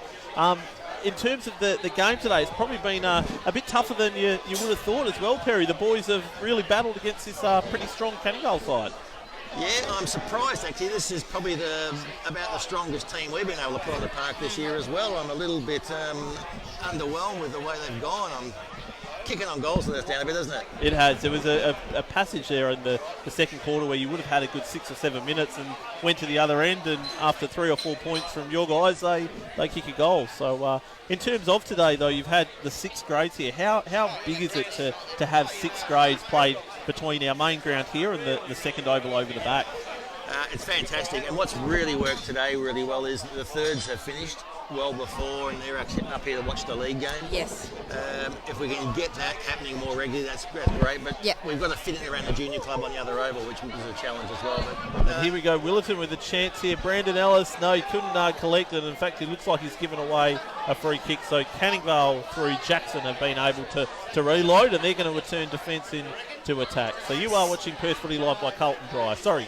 No. So I was just going to ask Perry, I know this sounds really cliched, right? But definitely the thing, what you were talking about before with that networking happening between your sponsors, it's certainly putting community into community club. So I want to know, obviously it takes a community to keep a club functioning as well as this one does. Are there particular sponsors out there? Are there particular committee members out there that you want to send a shout out to that you think need a little extra praise and a pat on the back? Look, I'd probably start with the City of Canning Council, actually. There's a couple of councillors in there and the Mayor himself, Patrick Hall, but Councillor Yasso, Councillor Amanda Spencer, they're very supportive of what we do, and they get our voice heard in council as well. I think that's where we probably got started as well, is rather than talking to the council, you need to talk to the councillors. Yes, And that's made a big difference to how we've actually been able to evolve over the last 3 years. So you've almost absorbed them into your club, and then you've got those beautiful spokespeople. Dead right. Yeah. Well, there's two of them here today. Yasso, excellent. Yasso and Amanda are both here today, and you saw Dr. Jags here earlier. Mayor Patrick Hall is actually at the Fremantle game, otherwise he would have been here also. Oh, excellent. And what about at the club? Who are those kind of like unsung heroes that don't get enough praise? Like, Look, I'd have to single out our club secretary, Lockie Pahavic. Okay. The hardest working guy in the club. Makes me look really good all the time. On the field, we've just seen Canning Vale break the deadlock in the third quarter. The first goal of the second half through Reece Williams, a very clinical set shot, and that's been the difference so far. Canning Vale have been very ruthless going inside 50, and Perry, your boys have just struggled a little bit in front of goals. Yeah, much rather the other conversation we're having actually. Yeah, I know, right? Praising all the unsung heroes. Is there any other unsung hero you want to praise? So, what's your secretary's name again? Lachlan Pahavic. So, Lachlan is the hard worker behind the man or behind the president. Dead is he? right. He also plays in our thirds and sometimes our reserves team as well. Oh, wow, okay. So he's a bit of an all-rounder. He is. Been in the club since he was a junior. Wow. We've heard a few stories of that today. We had Ruby, of course, on, and brother Jake, captain, out here. How is it that you've been able to capture and be able to maintain involvement with your juniors coming through? They just want to play with their mates, I think, foremost. I've got my two sons out here as well who are all playing through juniors. I won't point them out, I don't think they haven't that good a game, actually. Actually, you could help us, though. Number 13 with the ponytail. That's my son, Mitchell. Oh! There we go. It has all come full circle. So we were actually singing his praises, Perry, for what he's done. Meanwhile, on field, inside 50, we've had a free kick picked out to Trent Coe. So Coe is the leading goal kicker for Canning Vale in 2021 so far. So you'd say I'll bet you a box of shapes he nails this one. Scully, mate, can I put the commentary? And there we go. I'll put the commentary mocker on him. So there you go, Perry. You've helped it out. You're having sons involved at the club. How much does that keep your passion for the club alive as well? Look, where it is right now and where the club is going, if they weren't there, I'd probably still do what I'm doing at the moment. But them being there at the start, I think, is what got me there. But I've probably got another 2 years to go. Then the Constitution says that's it.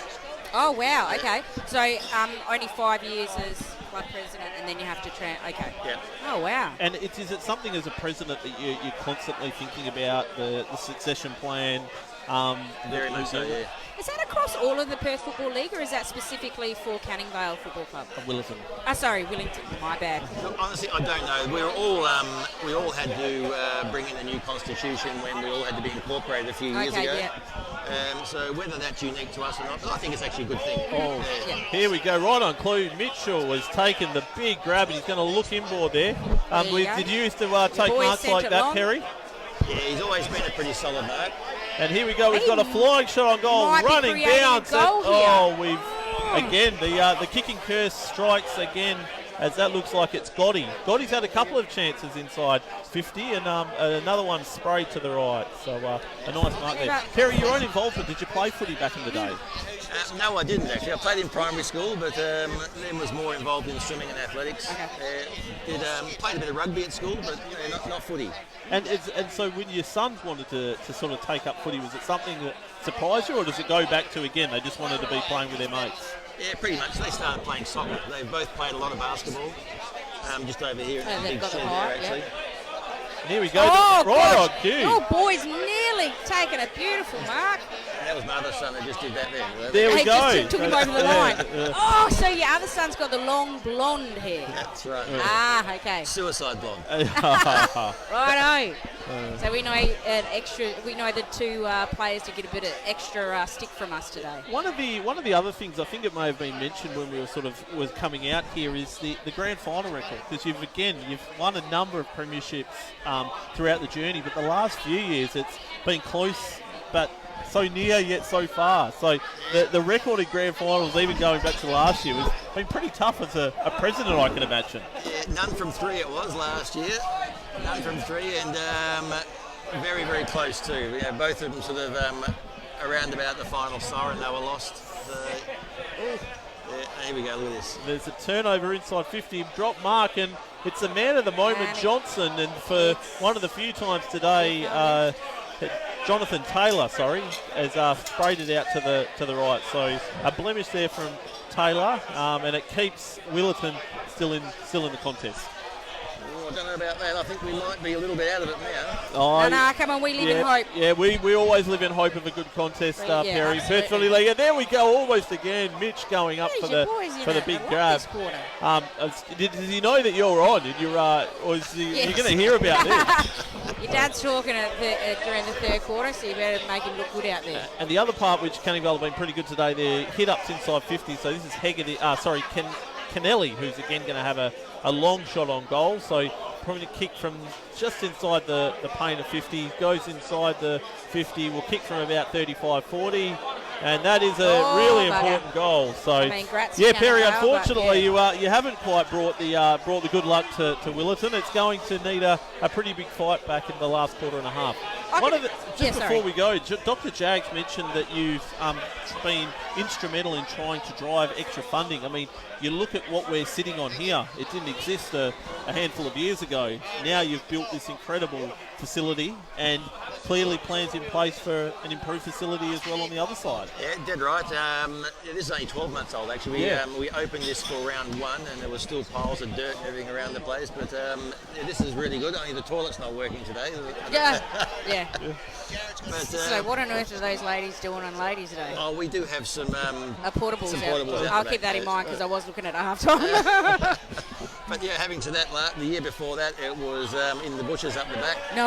Oh yes. Get out.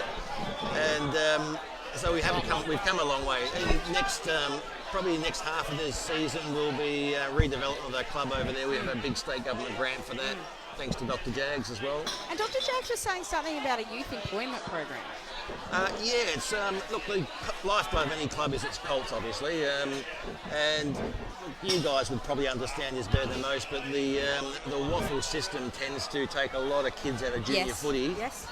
And when they're no longer required in junior footy, they're sort of lost to footy. There's no pathway or transition back into amateur football or where they go from there. Yeah. And so we are slowly but surely getting some traction on this Youth Employment Pathways program through a bit of a connection with Clontarf and high schools around the place where we're linking their ability and passion to play sport. Doesn't matter what level they can perform at, but use that as a key pathway opener to apprenticeships, cadetships. And so that's unique to Willerton. That's something, a program you're driving. It is, yeah. Yeah, we're looking to try and get funding for that at the moment as well. At the moment, it is proving challenging.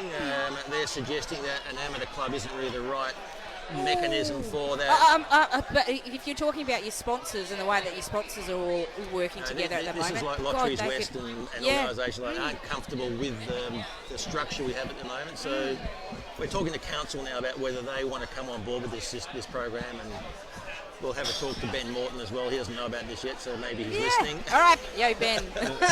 So he's got a flying shot. I was going to say Ingram looked like he was going to take a deep shot. No, another turnover.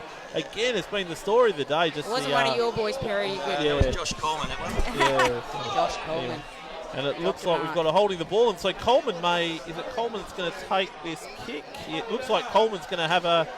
No, in fact, it is.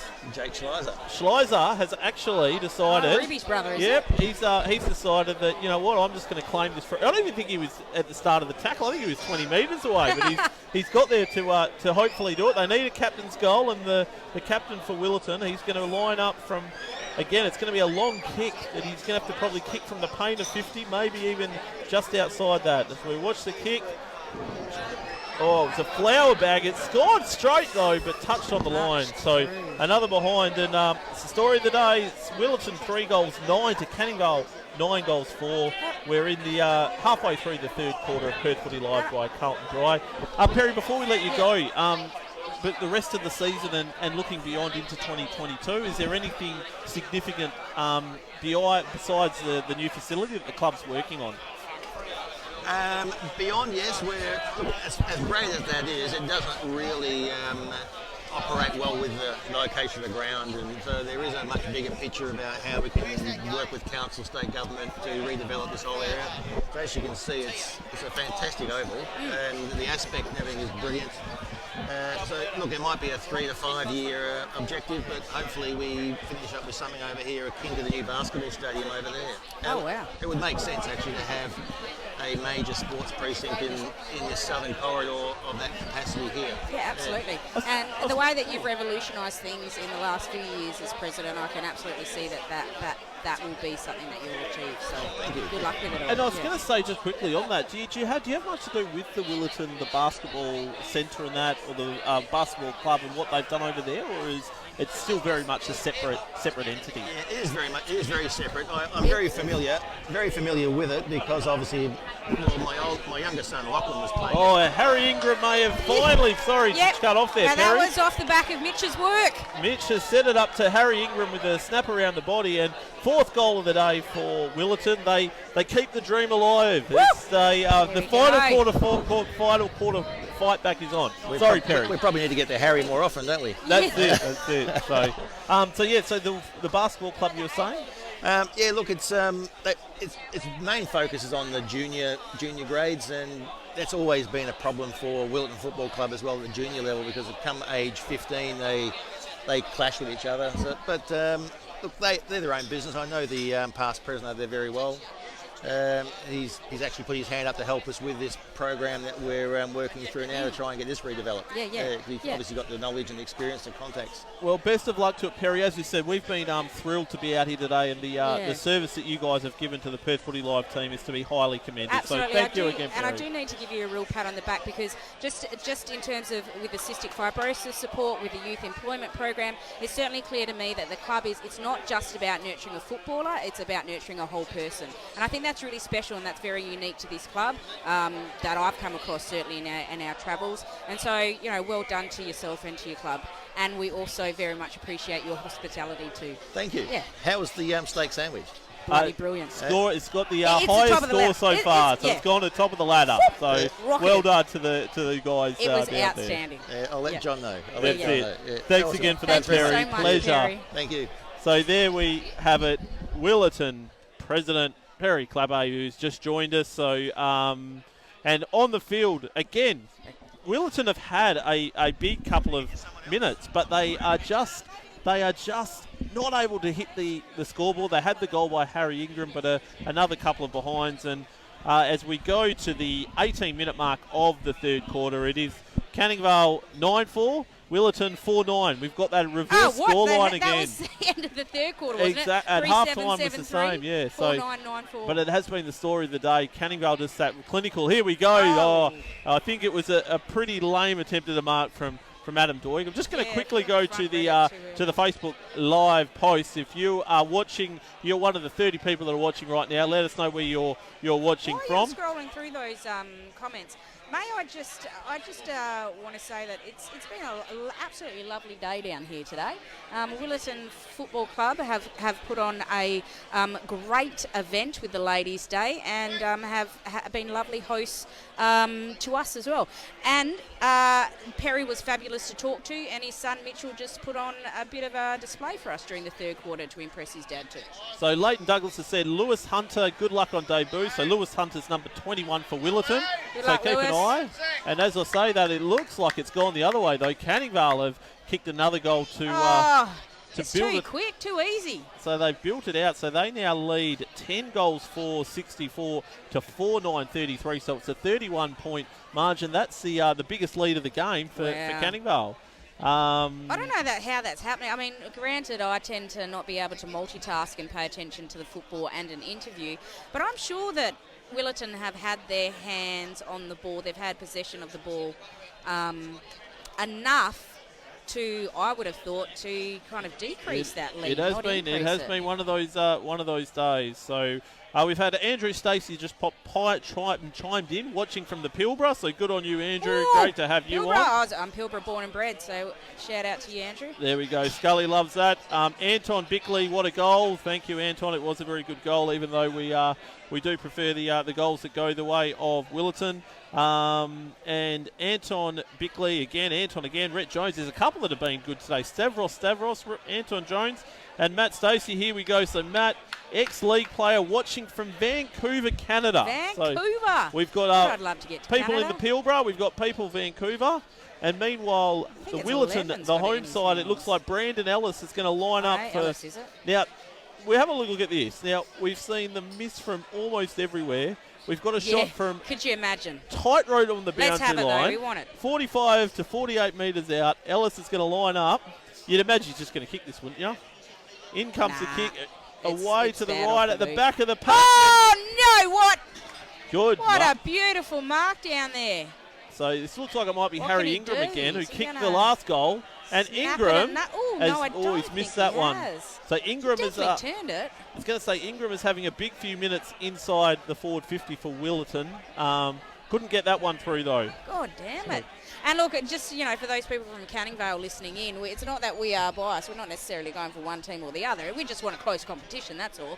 Just a couple more goals to Willetton just to bring back the excitement of the match. And Anton Bickley, these commentators are on point. I'm going to guess there's some sarcasm in that, Anton, but we'll take it anyway. Thank you for Look, mate, I drove to that. High Wycombe instead of Willetton, so, yeah. The fact that you're here, Scully, we're all very happy for that. So we are now deep in the third quarter here at LJ Hooker Southern Residential Oval. It is Canning Vale 10 goals 4 who lead Willetton at 4 goals 11. The ball right down here in front of us. A little bit of tight hands in tight by Willetton. And he's tried to do it again.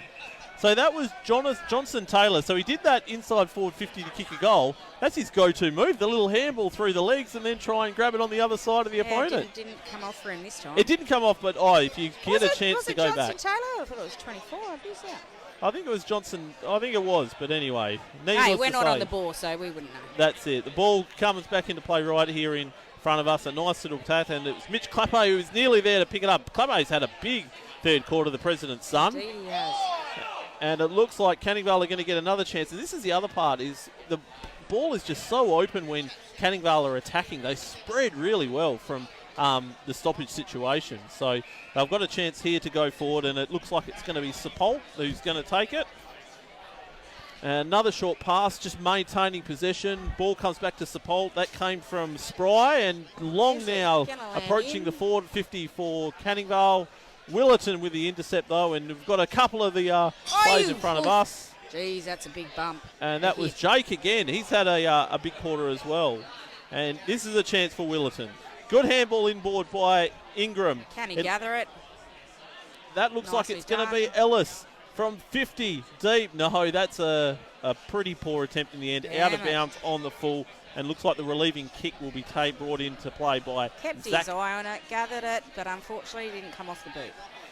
So it's Zach Jackson, one of the prime movers of the Canning Vale side, has been pretty good today. He's going to play on and kick down that outer side, looking for a leading player, and a good spoil came from the front. He was looking for Coe. Off the ball.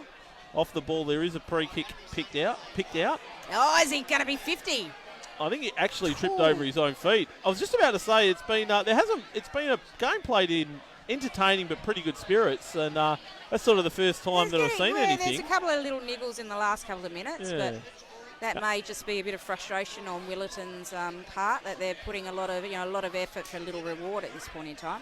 Good umpiring though, just got the game back up and going, and in fact it looks like we're going to get a turnover here. So off the ball, Willetton are going to get a chance to go inside 50. We've travelled now 24. We're in the final minute of the third quarter, so they need to get the ball on quick if they want to make something happen. So this is Josh Kyle looking for a leading player.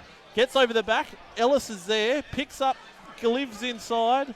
But just every time they just get a chance, it just seems to just go get begging. By the defence. Yeah, and just like it's just one little fumble, whatever it might be. And in fact, there is the siren for three-quarter time. And at three-quarter time, it is the travelling. They've travelled down South Street, Canning Vale, 10 goals 5. They have a 30-point lead over Willetton, who are 4 goals, 11-30. You are watching Perth Footy Live, brought to you by Carlton Dry. We are at LJ Hooker Southern Residential Oval. We'll be back very shortly for the final quarter on Perth Footy Live by Carlton Dry.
At Carlton Football Club, we use Interchange Pro software to manage our rotations on game day with our men's team, women's team and VFL affiliate Northern Blues. The software is simple and user-friendly and gives us a great idea of how to manage our players' rotations during a match. Interchange Pro provides concise information about players' time on ground and time on the bench. We can also see how long players have been on the ground and configure accurate alerts for individual players to manage their rotations and game time. Using the software, we can keep track of how many minutes our players have played on the ground and spent on the bench for the whole entire season, creating a database. We find Interchange Pro a great solution to managing our players' rotations on game day, and it'll be a great tool at community level too.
Residential Oval. It is round 9 of the Perth Football League 2021 season, and we need a big comeback if we're the home team Willetton, because the Canning Vale are on a chance of causing an upset. They're getting the job done.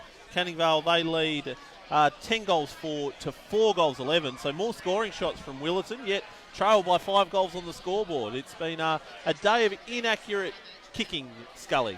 It most certainly has, and I think Willetton will be feeling pretty disappointed with themselves out there at the moment. I think some irritation crept into their game at the end of the third, a little bit of argy-bargy, push and shove. They're getting in close in that huddle at the moment, so I'd say there's some pretty ferocious words being shared amongst the players and from the coach, so let's see if that actually gives them the motivation they need to come out and right some wrongs this quarter, get up a little bit. Yeah, so Willetton coach Troy Douglas, he had them in nice and tight, and at the other end, Darren Brealey, the Canning Vale coach, he's kept his charges a little bit longer, obviously wanting them to finish the job. And, well, for Willetton, it's Ladies' Day here, and the the noise has just The continued ladies to grow. are The having a atmosphere. bloody fabulous time. If you went in there right now and asked 100 of them what the score in the game, how many of those 100 get within a couple of points? Oh no, but I think they'd all have. They'd probably all think that Willetton was winning. I mean, I feel that they would automatically assume that the home team was in front. And look, while on the want to field, devastate them. I was going to say, well, on the field, Willetton may not be having a win. They are having a win off the field because Yes, it's been absolutely. an incredible day. Yeah. The work that they are doing. If you have joined us late, you're tuning in for the first time today. Willetton are in the red jumpers. They're raising money today as part of the Ladies' Day for cystic fibrosis. So right back at the start, we had Lisa from Prestige Settlements, and they're the sponsor of the day, and they're helping to contribute and raise awareness and raise funds for cystic fibrosis. So while the Ladies' Day is certainly for a serious occasion, they are having a bloody good time, and it is a fabulous vibe out here. The banter is picking up on the Facebook post as well. So if you are watching on the Perth Football League Facebook page, let us know. We've got Jason Price who's tuning in from Mount Barker. We've gone from the Pilbara in the north to Mount Barker in the south. So we're almost all the way around WA. Pilbara once again, though, the best region in WA versus the Great Southern. I was about to say that Anton Bickley may be making a run over Stavros for the Twitter feed or the feed of the day, but Stavros has come back with Willetton are wearing Ugg boots, and on cue, Willetton are going to go driving forward inside the first minute of the final quarter, but as it's been all day, that Canning Vale defence has been rock solid. I'm pretty sure the coach would have said, get the ball into the bloody forward and then kick it straight. Well, I think he probably would have said, kick it to one of our guys, one of the red and blue jumpers. So maybe they're still just getting accustomed to finding the guys in those red jumpers. The new way, you think that's putting them off, do you? The unusual colouring out there. And then Leighton Douglas has chimed in, imagine kicking goals, and that is what Willetton are going to need in the last quarter. I am imagining Willetton kicking goals because I want it to be a little closer for the home team. We have had a couple of really cracking games on Perth Footy Live in recent weeks. The last time out was a bit one-sided, but we've had some close ones, so here's hoping we've got a big last quarter. Alec Cook has the ball there. He's going to give it off back to Millicent, who kicks inside 50. And over the back, chance for Canning Vale. Oh, it looks like we've got another guest. So Perry, the president, we had him on earlier, and I believe we're being joined by the captain of the Willetton female side. Welcome aboard. You're on Perth Footy Live. Thank you. Nice to be here. Wonderful. And you've brought the drink along with you as well. It's not a Carlton Dry, but that's okay. We'll give Carlton Dry the how's it been over there, Ladies' Day? How's it going? I haven't won anything yet, so a little bit disappointed. Oh, but good vibes. You've won some footy though, haven't you? We did. Ah, excellent. Good game today. We did win. Great. So give us an overview of the game. How'd it go? Our first quarter, we started really, really strong. First ruck tap, straight to the goal, straight through. And okay, so you're doing it a little bit better than the boys this game then. Yeah. I'm going to go to training and teach them a few things. Okay, great. No, first quarter was real solid. Our second and third, we dropped off a little bit. Fourth, we picked back up and finished strong. So it was good. Great. So where do you play out there? Ruck. Ah, okay. So now we know why. Now we know why she knew how well the return started. Straight out the centre. Fair call. Give yourself. When you're 6 foot, you kind of have no choice. Yeah. Well, you could be a power key forward if you wanted to be. Yeah. Second year for the club. Did you join the club when it started, or how's your own involvement? Yeah. So my family's always been part of the club. My brother used to play down here, so we've always sort of been around the club and involved in Willetton sports. So when they brought up a women's team, it was kind of a no choice for me. It was just like come down, play, get involved. I'd never played footy. I was a basketballer before, so footy was a big change for me. But it's been a lot of fun. The club's a great environment. Like Willetton's such a good club to be a part of. That they've been so inclusive of the women's team. Wow. It's really, really changed the environment, and everything's just grown and gotten better and better since we've had the women's team. So it's been amazing down here. Really big fan of it. So the whole club culture has changed massively. In a positive way. Yeah, massively. So I think inclusivity is a great thing. Right? There's so much to be gained from being inclusive. Yeah. No, it's been amazing. The boys have been so supportive. So for our first season, we did pre-season with the boys, so with that league team and everything, and they were all so supportive. Pat on the back, boys. Yeah, it was really, really good. So I think having them being so supportive made so many of the girls who were a little bit unsure and a bit shy, gave them a lot of confidence. Yeah, it's been great. How was your first season? That was We last actually year. did a really, really good job. Yeah. So none of us, I think we had maybe 2 players that had played footy before.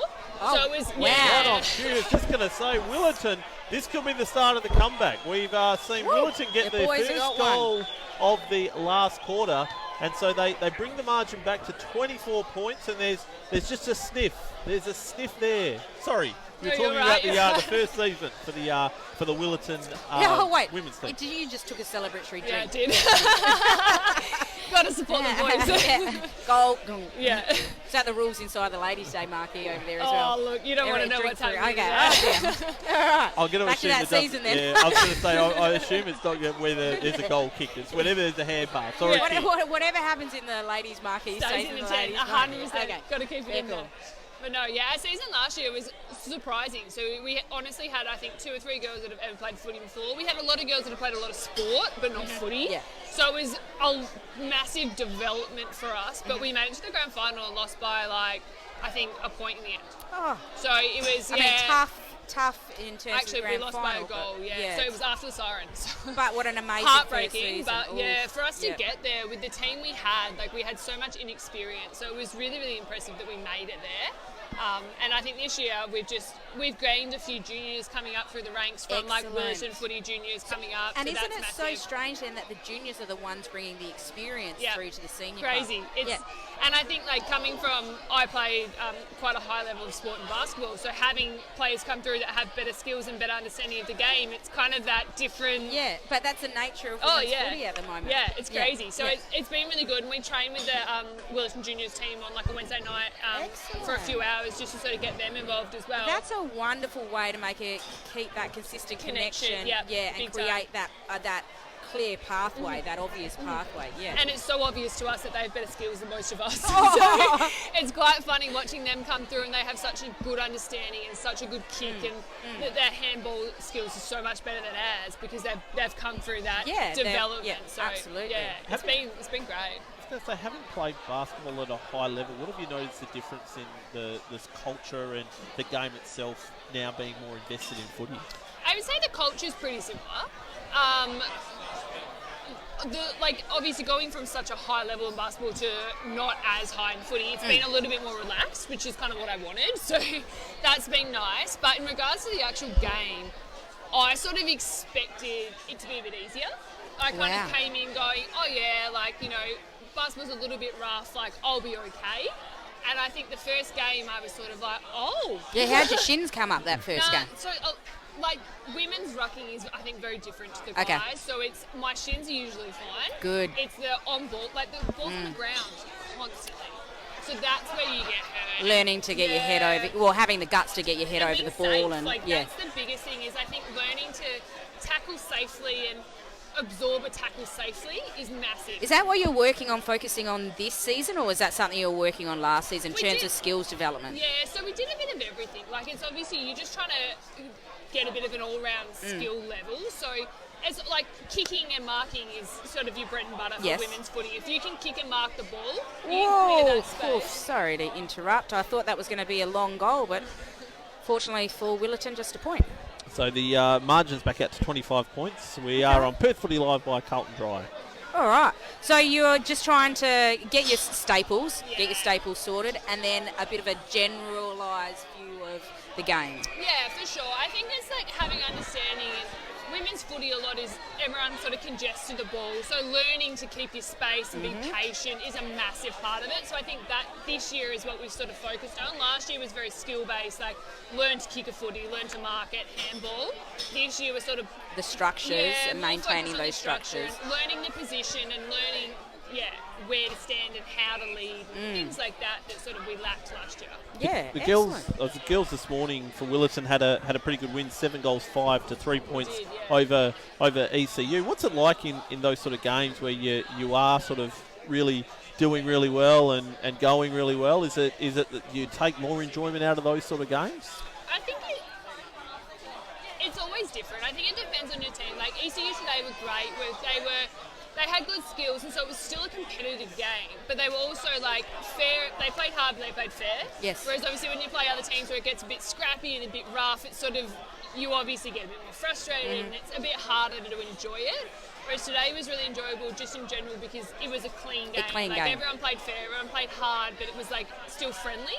So that was really nice to see today. But they had really good skills and they had really good opportunities. We just sort of ran over them anyway. Yeah, went hard early. It was because of that first ruck tap straight into, you got your Look, I'll confidence. take credit for it, but well, you buoyed the team on immediately. You got that jump on them, and it's hard sometimes. When you get that hard start, and we started really, really solid. So, like their second and third quarter was probably better than ours, but you can't come back when we just... It is, absolutely.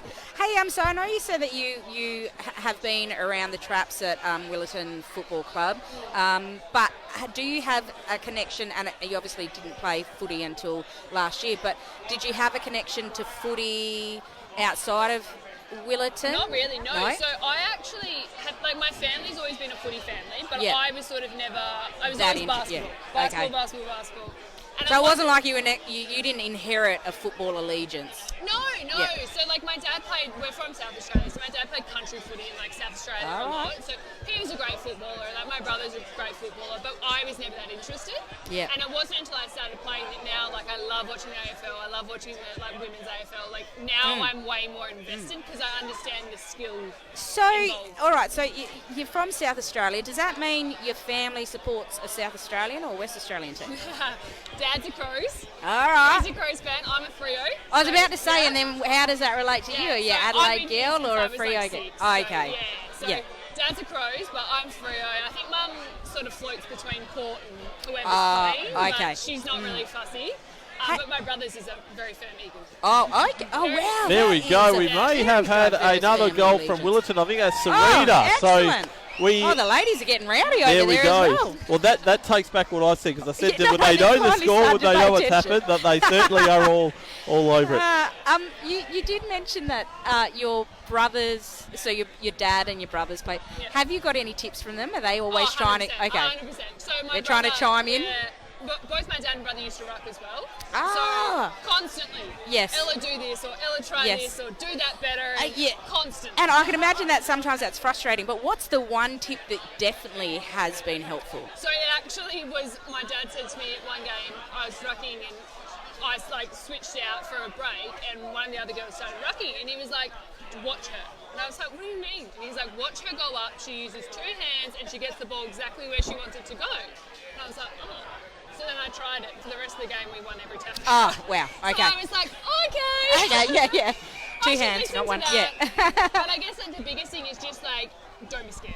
Just go in hard, know you're going to get that ball and go hard and you're safe. Whereas if you back out, that's when you risk it. But of course, that's because women are fearless.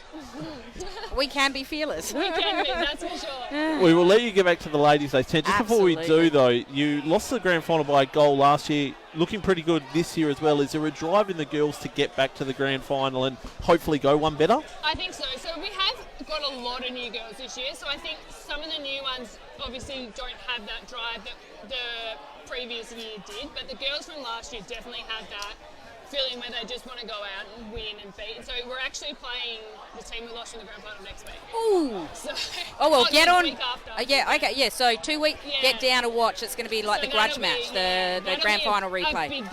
Yeah. I feel like there might be someone in that tent who may just be able to help them to with a few little tips on the way as well. Yes. So get some tip pointers from Ruby. Absolutely. Yeah. Ella, thank you very much for joining us on Perth Footy Live. Enjoy the rest of your day and best of luck in that grand final rematch next week. All the best. Thank you. It's been great to speak to you.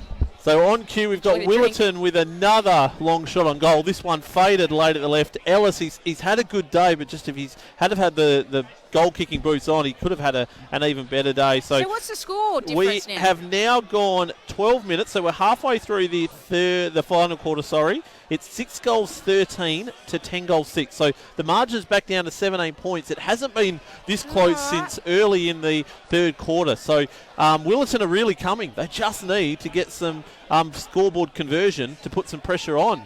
Cookett is out here on the half-back line that's got it for Canning Vale, and Canning Vale look like they're just going to try and play a bit of keepings off, but he's dropped the mark. It was a lovely lead, but he dropped it. Fumbled it. A long kick inside by Rollins, but another turnover. And it is Canning Vale who will again reload. In fact, no, we've seen a free kick paid. So the umpires are getting into the action. So that's Cameron Fannin. So Fannon's going to line up. He's actually been pretty handy out there today. He's popped his head up a bit. He has been very good, Fannin, and this will make the margin. I believe it's either going to be 11 or 12. So we've just got our scoreboards 1 point different to the other scoreboard, but it's gone through for a goal. So Fannon's kicked the goal. It is game on. And the girls off to the left, the ladies' day, they're liking it. On the women celebrating in that ladies' marquee. And so Willerton have had all the running in this last quarter. We saw the drop mark there from Canning Vale that set up that goal. Free kick, maybe a little bit controversial. Umpire paid it one way. We'll take it. Willerton are right back in this contest, and we've got a grandstand finish coming up. Things have absolutely turned around. This is what we want, hey? We want that close competitiveness right up to that final siren. It has been a pretty good game, as I say. Canning Vale have been pretty ruthless taking the ball inside 50, and that has been the difference. But Willerton, just the sheer weight of the ball they've been getting and the sheer weight of forward entries, they're now getting a little bit of a reward from it. Wallace up in the ruck. It goes as far as Canning Vale player who got the kick away. Out onto the wing, and Rowlands, who set up the last goal. He's got a handball. Beautiful shepherd from his teammate then. It was, and so Rowlands, who's had a big couple of minutes. Clappe gives it out wide. Rowlands, who's followed up, throws it on the left foot to the hot spot. It's Ellis in good position, can't take the mark. Handball comes out. This is a chance. It's going to be a flying shot on goal, but it's going to fade to the right. So that was Bennett who had that flying shot.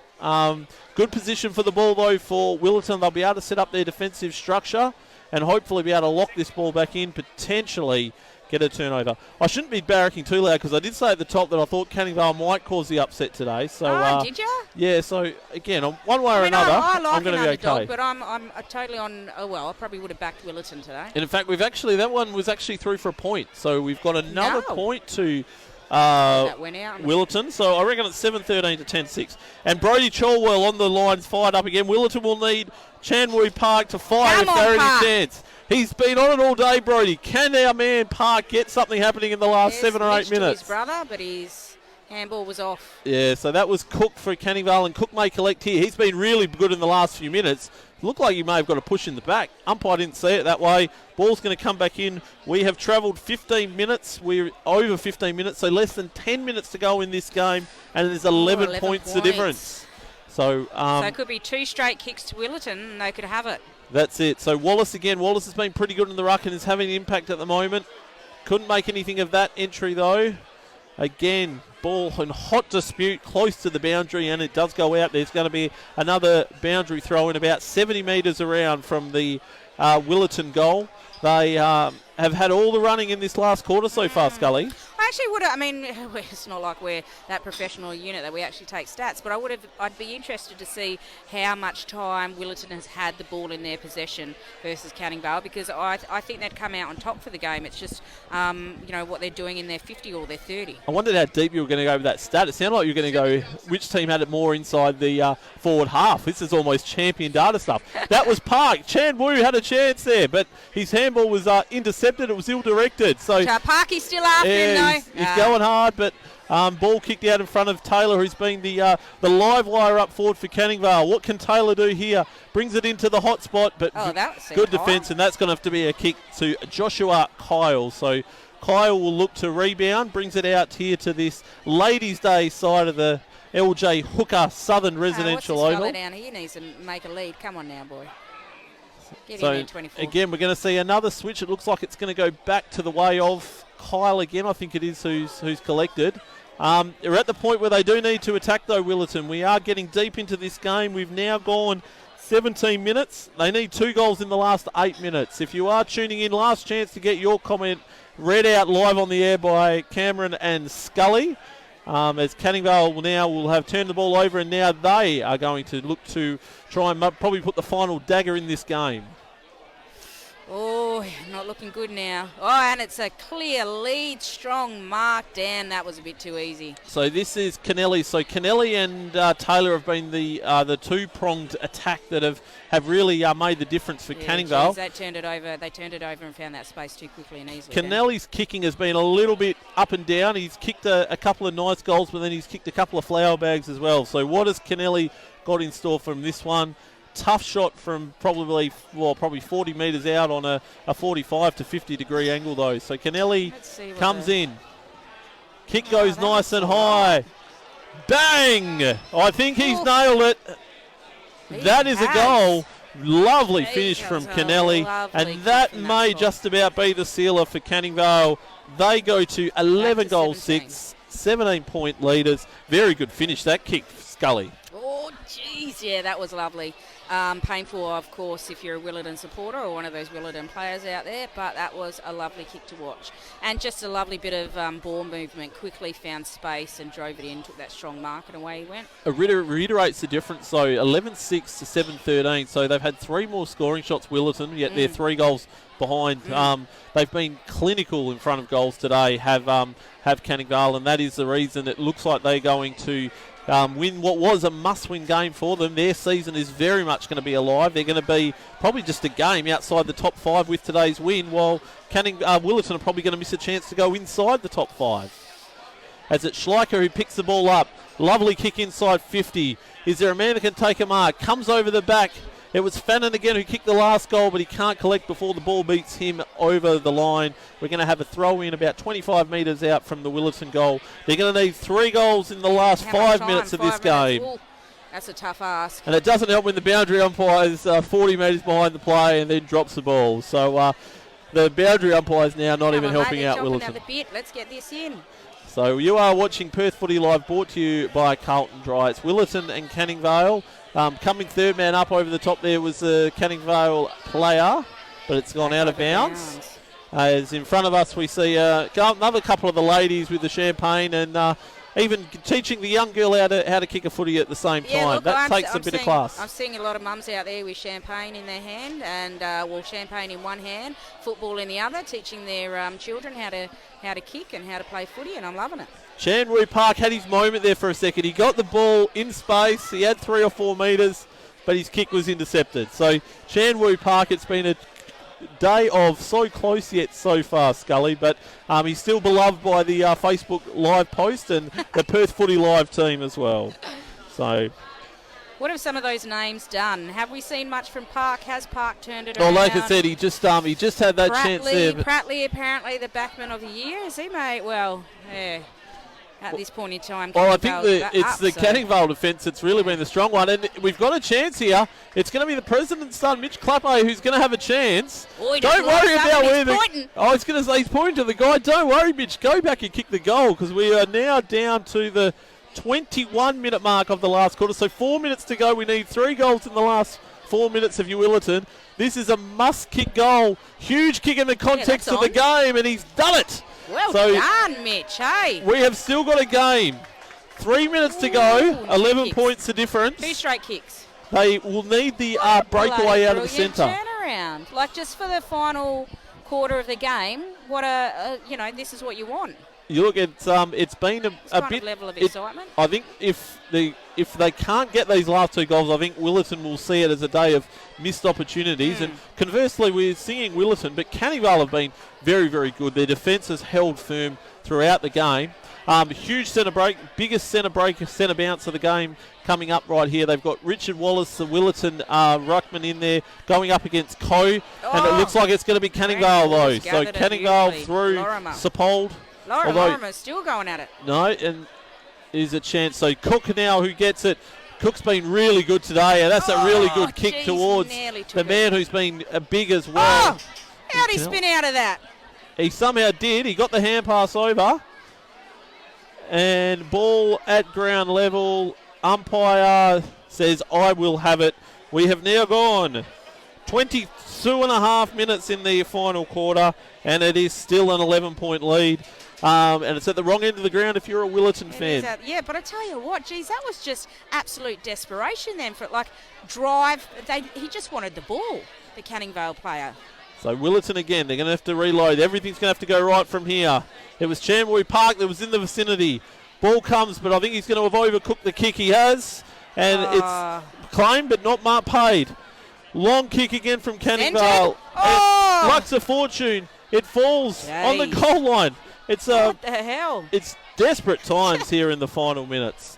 Ball comes out, and it's Doig that has it for Willetton. He has to go at all costs now. We've gone 23 and a half minutes. We've got 90 seconds left. There's 11 points the margin. Oh, well done. That was a beautiful little mark. Read that really well. So that was Spry. So Spry, one of the veterans of the Canning Vale team, one of the real standout players, and that may be the final match-saving mark that they were after. As and he kicks he long. found his person back there as well. And Mark has been paid good, strong hands. Oh. And I reckon he's going to take all the time in the world to get this one. That was absolutely outstanding to find his player down there and then just pinpoint precision delivery. So this is Harry Hild, who's going to have, it may be the last kick of the day because we are now inside the last minute. He's just taking as much time as he can. There's no scoreboard to say 30 seconds gone, so he's just going to keep going till the umpire says kick it. As we're right behind this kick from Held, he's put it on the boot, but no, it's gone far off the side, off hands and out of bounds, throw in. So final moments deep in the shadows, and the ground here, LJ Hooker Southern Residential Oval, is in shadows at the moment. We're almost at the conclusion of this one, and Canning Vale are going to have a win and keep their season alive. It's setting up a really good second half of the year in C1. And look, as much as it might be disappointing for Willetton, I have absolutely every faith that the club is going to continue on their cracking celebrations after this game. I think that there's not going to be dampening the spirits of the ladies' day off beside us. They've been rowdy all day, and it would likely only get rowdier. As Canning Vale with a few balls inside, overcooked the handball, and it's Cook, in fact, that does give the handball. Gives and gets it back. Clever little snap around the body. And Mark not taken, good contest. Oh, and he spins and there we go. That is the final siren. So I don't think that point is going to stand. I think it's going to be an 11-point win to the Canning Vale Football Club. A few of their fans down in front of us here, very happy. Handshakes all round on the Canning Vale bench. Really, really good performance from Canning Vale. They were ruthless in attack. They had the two prime forward attack members, and they've thoroughly deserved their win today. They did deserve their win, even though it didn't go Willetton's way, I've really enjoyed the game today, and I certainly have loved speaking to and also speaking to the people important to Willetton Football Club and just promoting the club in general.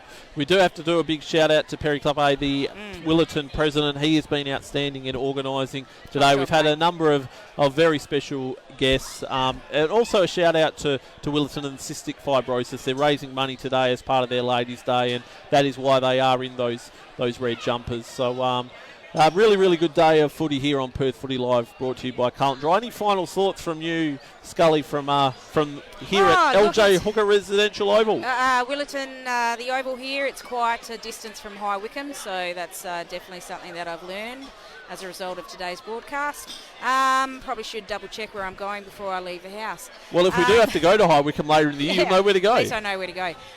But look, as always for me, very much I love the football, but it's all about the club. Like, once again, just the absolute glory that is community football clubs. Well, that almost does it here for Perth Footy Live for Round 9. We've been brought to you by Carlton Dry. A reminder that this Thursday there will be another episode of the Perth Footy Podcast ready to download and listen on the Perth Football League website and social channels. Check out next week as Jake and Cal talk all things community footy. They had, I think it was one of the Mortons, might have even been Mitch Morton, a former AFL Premiership player. So make sure you check that one out. You can do that on Spotify or Apple. Next week, the Perth Footy Live crew is featuring C3. They're taking the show up to Ellenbrook. So excellent. I'd say the boys, Albs and Brucey and Greenie, they'll have you covered from I'm going to be in Sunny Room. And I will be anywhere that's not football related. I think for 1 week it would be nice to have the weekend off. But Ellenbrook will take on Coburn Lakes, and that should be another cracking clash. So tune in next Saturday from about 2 p.m. There'll be some good antics amongst those boys. For more Perth Footy Live, brought to you by Carlton Dry. Speaking of Carlton Dry, that is where we're going to golf and enjoy one of our own right now. On behalf of Sandra Scully, thanks for joining us on Perth Footy Live from LJ Hooker Southern Residential Oval, where it was the away side, the travelling side, Canning Vale, who were 11-point winners over Willetton. We'll see you next week for Perth Footy Live.